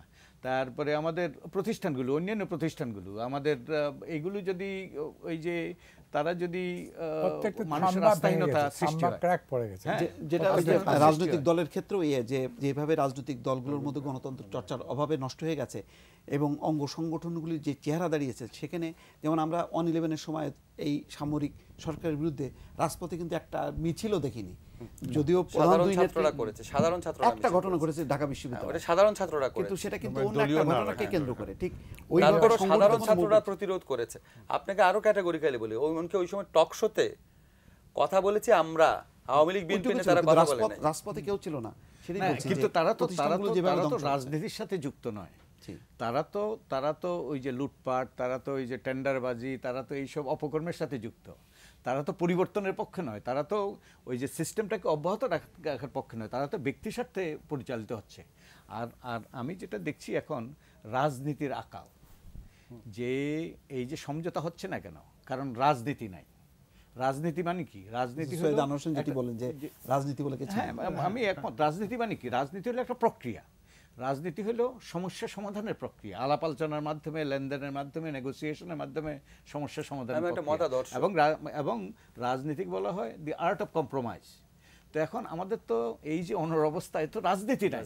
এখন তারা যেইভাবে একে অপরকে এই যে গালিগালাজ করছেন, একে অপরের সাথে বিষোদ্গাত করছেন, এবং একে অপরকে বিভিন্ন অত্যন্ত কি যেটা রুচিতেও বাধে যে রকম ভাষা ব্যবহার করছেন, তো তাতে কিন্তু রাজনীতির প্রতি, রাজনীতিবিদদের প্রতি মানুষের আস্থাহীনতার সৃষ্টি হচ্ছে। আমি তো মনে করি আস্থাহীনতার সমস্যা আজকে একটা বড় সমস্যা আমাদের, আর রাজনীতির আকাল আরেকটা বড় সমস্যা। তো এগুলো আমি জানি না কিভাবে সমাধান হবে। আমরা বলছি এগুলো সমস্যার কথা, কিন্তু এই সমস্যার সমাধানের জন্য আমাদের রাজনীতিবিদদেরই কিন্তু এগিয়ে আসতে হবে। আমরা কিন্তু রাষ্ট্র চালাবো না, আমরা কেউ নির্বাচনে দাঁড়াবো না, ওনারাই নির্বাচনে দাঁড়াবেন এবং ওনারাই রাষ্ট্র পরিচালনা করবেন, ওনাদেরই দায়িত্ব। তাই ওনাদেরকে কিন্তু এই সমস্যার সমাধানের জন্য এগিয়ে আসতে হবে। এবং যেটা দুর্ভাগ্যজনক, আমরা এই কথাগুলো বলি কিন্তু আমাদের প্রতি অসহিষ্ণুতা প্রদর্শন করা হয়। কিন্তু আমরা এই কথাগুলো বলাটা যে গুরুত্বপূর্ণ, তার মাধ্যমে মানুষের মধ্যে সচেতনতা সৃষ্টি হয়, মানুষ সোচ্চার হয়, মানুষ প্রতিবাদী হয়, মানুষ তাদের উপর চাপ সৃষ্টি করে, এবং তাহলেই হয়তো বা কোনো পরিবর্তন আসতে পারে। তো আমি মনে করি আজকের যদি সমস্যার সমাধান করতে হয়, তাহলে জাগ্রত জনতা, মানুষকে যদি জেগে ওঠে এবং মানুষ যদি সোচ্চার হয়, প্রতিবাদী হয়, এটা আমাদের কাছে গ্রহণযোগ্য নয়, তাহলেই কিন্তু পরিবর্তন হবে। তা না হলে তারা আপনার থেকে পরিবর্তন হবে বলে আমার পরিবর্তন হতে গেলে ইয়াং জেনারেশন আসা দরকার। আমরা যে আটকে আছি আমাদের সব ধরে, ইয়াং জেনারেশনকে আসতে দিলে সঙ্গে সঙ্গে পরিবর্তন। ইন্দিরা গান্ধী মরে যাওয়ার পর ওর ছেলে আসার সঙ্গে সঙ্গে পরিবর্তন হয়নি ইন্ডিয়ান পলিটিক্সে? অনেক পজিটিভ পরিবর্তন হয়েছে। মানে আমরা একটা অদ্ভুতভাবে দেখছি যে দুই দলের বাইরেও কিন্তু একটা বিরাট জনগোষ্ঠী আছে, তাদেরও কিন্তু একটা যে চাপ, একটা সংগঠিত চাপ, সেটা কিন্তু নেই। না, সিভিল সোসাইটি নাই যে দেশে, যে দেশে সিভিল সোসাইটি নাই, শক্ত সিভিল সোসাইটি, নাগরিক সমাজ নাই, প্রতিবাদী নাগরিক সমাজ নাই, উচ্চকণ্ঠ নাই, সেই দেশে কিন্তু গণতন্ত্র কার্যকর হয় না। তো এখন আমরা তো প্রতিনিয়ত ওই যে আক্রমণের মুখে। না, এটাও একটা আমাদের বড় সমস্যা, যে আপনি যেটা বললেন যে প্রতিবাদী সিভিল সোসাইটি, এটাও কিন্তু আমাদের এখনো গড়ে ওঠে নাই। মানে এটা এখন আছে, কয়েকজন আছে, কিন্তু এই সংখ্যাটা খুব ছোট এবং এটা খুবই রাজনৈতিক ভিত্তিক, বরঞ্চ কমে যাচ্ছে। হ্যাঁ, এইখানেও মানে আমাদের যে রাজনৈতিক দলগুলির মধ্যে যেমন গণতন্ত্রায়ন হয় নাই, ওইরকম আমাদের সিভিল সোসাইটিতেও ওইভাবে ধরেন যে মানে আমরা যে কথাগুলি বলি, যে উৎকণ্ঠার কথা বলি, হ্যাঁ, ওইখানে ওইটাও গড়ে ওঠে নাই। আমি একটা পুরনো প্রসঙ্গ যেটা আছে বিদেশিদের ব্যাপারে একটু আছে, ওখানে একটু আমার অভিজ্ঞতা থেকে তাদের আমাদের ব্যাপারে যে বান কি মুন থেকে শুরু করে ওই কেরি মানে মার্কিন পররাষ্ট্রমন্ত্রী, ওরা যখন ফোন করছে, ডাইরেক্টলি চিঠি দিচ্ছে, আমি দেখি এটা হলো নিউ ইয়র্কে বসে সারা দুনিয়াটা কিন্তু অনেক বেশি দেখা যায়। মানে বলছি যে নিউ ইয়র্ক তো দুনিয়ার অর্থনৈতিকভাবে জাতিসংঘ ওই সেন্টার, তো ওখানে বসে ও যে বিভিন্ন দেশে যেই কারণে সংকট হয় বা যে কারণে সহিংসতা হয়, ওখানে বসে তারা 200টা দেশকে দেখছে এবং দেখছে যে এই দেশে এই জিনিস হলে দেশের উন্নতি হচ্ছে, আর দেশে এই জিনিস হলে মানে অর্থনীতি ধ্বংসের দিকে যাচ্ছে, রাজনীতি ধ্বংস। তো এখন ওই যে জাতিসংঘের একটা ওরা বলে বোধ হয় ক্রাইসিস গ্রুপ, ওদের কাজই হলো দুনিয়ার কোন দেশে মানে সংকটে সহিংস সংকটে যাচ্ছে সেটার খেয়াল রাখা, অবজার্ভ করা, মানে রুটিন ডিউটি, রুটিন ডিউটি। এখন ওই আমার মনে হয় যে ওখানে জাতিসংঘ ডিউটি দিয়ে কি আমাদের সংকটের সমাধান হবে? না না, দুই নেতৃত্ব যাচ্ছে ওখানে, বুঝতে পারছি না। এক নেত্রী যাচ্ছে, এক নেত্রী যাচ্ছেন, আরেক নেত্রী যাচ্ছেন কিনা আমরা নিশ্চিত না। আমি যেটা কথাটা বোঝাতে চাচ্ছিলাম, সেতুর মধ্যে একটা ফাটল ধরেছে, যে সেতু এক্সপার্ট সে ওই একটু ফাটল দেখে বুঝতে পারবে যে এটা যদি ইমিডিয়েটলি নজর দেখা না হয় তাহলে এটা 2 মাসের মধ্যেই ভেঙে যাবে, অথবা অন্য ইঞ্জিনে একটা ফাটল দেখে বলবো না এটা কোনো কিছু না, এটা 2 বছরে এটা মেরামত না করলেও চলবে। তো আমার মনে হয় ওরা ওই ফাটলটা বুঝতে পারে, ওইরকম বড় হ্যাঁ। তো ওরা আমার যেটা ধারণা ওই জাতিসংঘের মানে মহাসচিব যেহেতু ফোন টোন করছে, তার মানে ওই ইঞ্জিনিয়ার দেখছে যে যেই ফাটলটা হচ্ছে এটা ব্রিজ ভেঙে যাওয়ার ফাটল, এই জন্য তাদের উৎকণ্ঠা বেশি। এখনই তারা বলছে যে তোমরা এটা মেরামত করো, যদি ওই অ্যানালজিতে বলি। তো ওই জন্য আমরা হয়তো যেই পথে যাচ্ছি এটা হয়তো ওরা বেশি বুঝতে পারছে, এটা আফগানিস্তানের পথ, এটা ইরাকের পথ, এটা সিরিয়ার পথ, অথবা এটা মিশরের পথ, অথবা এটা লিবিয়ার পথ। মানে এইসব যেই ধরনের 2টা বড় দল এইরকম অনর অবস্থাতে থাকলে একটা সংকট অনিবার্য, মানে সংঘাত অনিবার্য।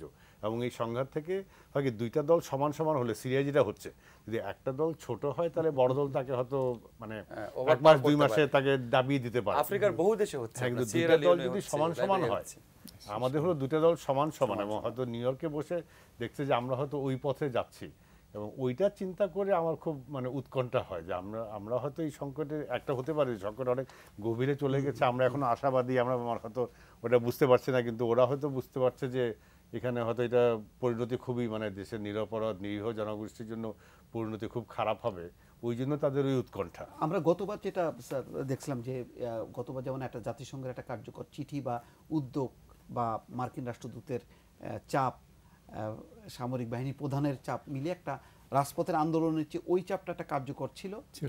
এইবার কিন্তু আমরা সেই যে শুধু চিঠি লেখা মানে বা টেলিফোন করা, কিন্তু একদম সুনির্দিষ্টভাবে যে একটা কার্যকর চাপ, সেটা কিন্তু এবার অনুপস্থিত দেখছি। সময় শেষ হয়ে গেছে, লাঞ্চ ডিনার হয় না, অলরেডি অনেক জাতিসংঘের যে চাপ ছিল 22 জানুয়ারি ইলেকশন হওয়ার কথা ছিল, তার 10 দিন আগে চাপ দিয়েছে, ডিসাইসিভ চাপ। স্যার আপনি বলেন, মানে সময় চাপ দেওয়ার সময় এখনো আছে। আর এছাড়াও শুধু জাতিসংঘ নয়, আমাদের প্রতিবেশীরাও তো আছে, এবং আমরা তো বাংলাদেশ একটা গুরুত্বপূর্ণ দেশ, যে strategically we are very very important. হাসিনার মিটিং কবে? 28। ওকে, আমরা একটা গুরুত্বপূর্ণ দেশ, আমরা ভারত একটা ওই যে বিরাট শক্তিতে পরিণত হচ্ছে, হ্যাঁ বড় প্লেয়ার, তারপরে চায়না পাশাপাশি, আমাদের এই বঙ্গোপসাগরে সবাই আমাদের এখানে তারা অ্যাক্সেস চায়, আমেরিকা অ্যাক্সেস চায়। তো আমরা এদের কিন্তু পাকিস্তানের সাথে আমাদের ওই অতীতের অনেক অভিযোগ আছে, তো এই আমাদের ব্যাপারে অনেকের কিন্তু আগ্রহ আছে।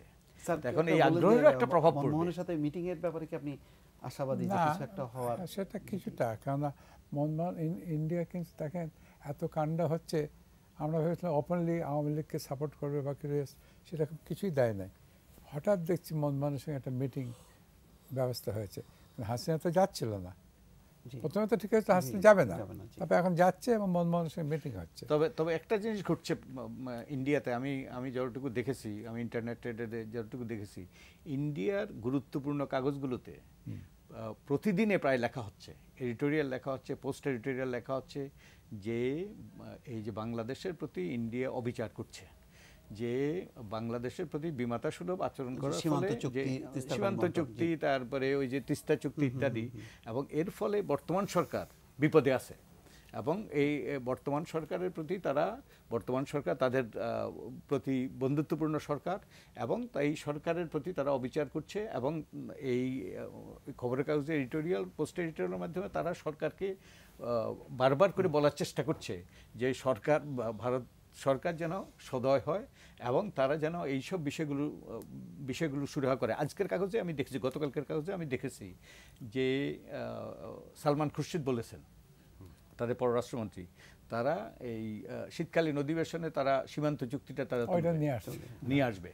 তো এইরকম তারা কিছু বলে নাই, কিন্তু তাদের ওখানে কিন্তু সরকারের উপর চাপ আছে যে এই সরকারের যাতে এই যে সুবিধাজনক অবস্থানে থাকে, সেই জন্য তারা যেন কতগুলো বিষয়ে ছাড় দেয়। আচ্ছা, আমরা একটু কনক্লুশনের দিকে আসি, আমাদের আর বেশি সময় নেই। তাহলে কি এখন মানে সমঝোতা বা সংলাপের জন্য কি আমরা বিদেশিদের দিকে তাকিয়ে থাকবো, না আমাদের রাজনৈতিক দলগুলো একটা উদ্যোগ নেবে? আমি সকল প্রসঙ্গ বাদ দিয়ে স্বাধীন ভাই যে কথাটা বলেছে এটা সবাইকে খুব সিরিয়াসলি চিন্তা করতে অনুরোধ করব। উনি যে এই চিত্রটার কথা বলেছেন, দুইটা সমান শক্তি সম্পন্ন পক্ষ, এবং এই পক্ষের মধ্যে ঘৃণা, বিরোধ, তিক্ততা অসহনীয় পর্যায়ে চলে যাচ্ছে। এবং এটা চলে গেলে কি হয়, এটা আফ্রিকার দেশের এক্সাম্পলগুলো যদি দেখেন, দেশ ভেঙে যায়, সরকার ভেঙে যায়, হাজার হাজার মানুষ মৃত্যুবরণ করে, অর্থনৈতিকভাবে ধসে যায়, আপনার শান্তিরক্ষী বাহিনী আসে, একটা দেশের অন্তর্গত শক্তি নিঃশেষ হয়ে যায়। আমার কাছে ওই সংকটটা আরও ভয়াবহ। আওয়ামী লীগ বিএনপি ক্ষমতায় আসলো না আসলো, আওয়ামী লীগ আর বিএনপির মধ্যে তেমন কোনো পার্থক্যই নাই আপনার, আমি অন্তত পার্থক্য দেখি না আপনার। তো এইটার চেয়ে অনেক বড় ক্রাইসিস হচ্ছে যে এই দুইটা জনগোষ্ঠীকে কৃত্রিমভাবে হোক, চালাকি করে হোক, ইঞ্জিনিয়ারভাবে হোক, এই যে একটা দুইটা কনফ্রন্টেশনাল গ্রুপ তৈরি করছে, আর্টিফিশিয়াল একটা বিভাজন। বাংলাদেশের মতো দেশে এই ধরনের মরিয়াভাবে একদল আরেকদলকে ঘৃণা করছে, এরকম সৃষ্টি হওয়ার তো কারণই নাই। তো খুবই সিস্টেমেটিক্যালি যে এই জায়গাটায় নিয়ে যাওয়া হয়েছে দেশকে, যারাই নিয়েছেন যেভাবে নিয়েছেন, এটাই সবচেয়ে বড় সংকটের ব্যাপার। ইলেকশনটা একটা ছোট্ট সিমটম বা একটা ছোট্ট উদাহরণ মাত্র। আপনার শেষ পরামর্শ? না, আমার কথা হচ্ছে দুই নেত্রীর প্রতি আমার জাস্ট আকুল আবেদন যে তোমরা নিজেদের মধ্যে মিটমাট করে রিকনসিল করে একটা ভালো সুস্থ ইলেকশন দাও আমাদেরকে। ইলেকশনে আবার যারা আসে, তুমি আসতে পারো, আমি আসতে পারি, যে আসুক, সেটা আমরা দেশে শান্তি আসুক। আর ইকোনমিক তো হয়ে যাচ্ছে। জি, আর আমি একটা কথা যুক্ত করতে চাই, ওই যে চিকেন মডেলের কথা যেটা বলেছিলাম, দুই দিক থেকে যদি দ্রুত গতিতে দুটো গাড়ি আসে এবং ওই সামনাসামনি এসে যায়, এবং কেউ যদি ছাড় না দেয়, অর্থাৎ কেউ যদি চিকেন না হয়, তাহলে কিন্তু সংঘর্ষ হবে এবং উভয়ই ধ্বংস হবে, এবং এর পরিণতি কিন্তু পুরো জাতি ভোগ করবে। তো আজকে আমাদের দুই নেত্রীর কাছে, দুই দলের কাছে আমাদের এই আবেদন, তারা যদি এই রকম আত্মঘাতী কাজে যদি লিপ্ত হয়, তাহলে তারাও ক্ষতিগ্রস্ত হবে, আমরা পুরো জাতি ক্ষতিগ্রস্ত হব, এবং এটা কারোর জন্যই মঙ্গলকর হবে না। জি, সাদিক ভাই, আপনি যদি যৌক্তিক ব্যক্তি একনায়ক হতে পারে না। যৌক্তিক যে যুক্তিবাদী ব্যক্তি, মানে যে যুক্তির, সে কিন্তু একনায়ক হতে পারে না। তা আমাদের দুই নেত্রী একনায়ক, মানে দুইটাই দলে 30 বছর ধরে আছে।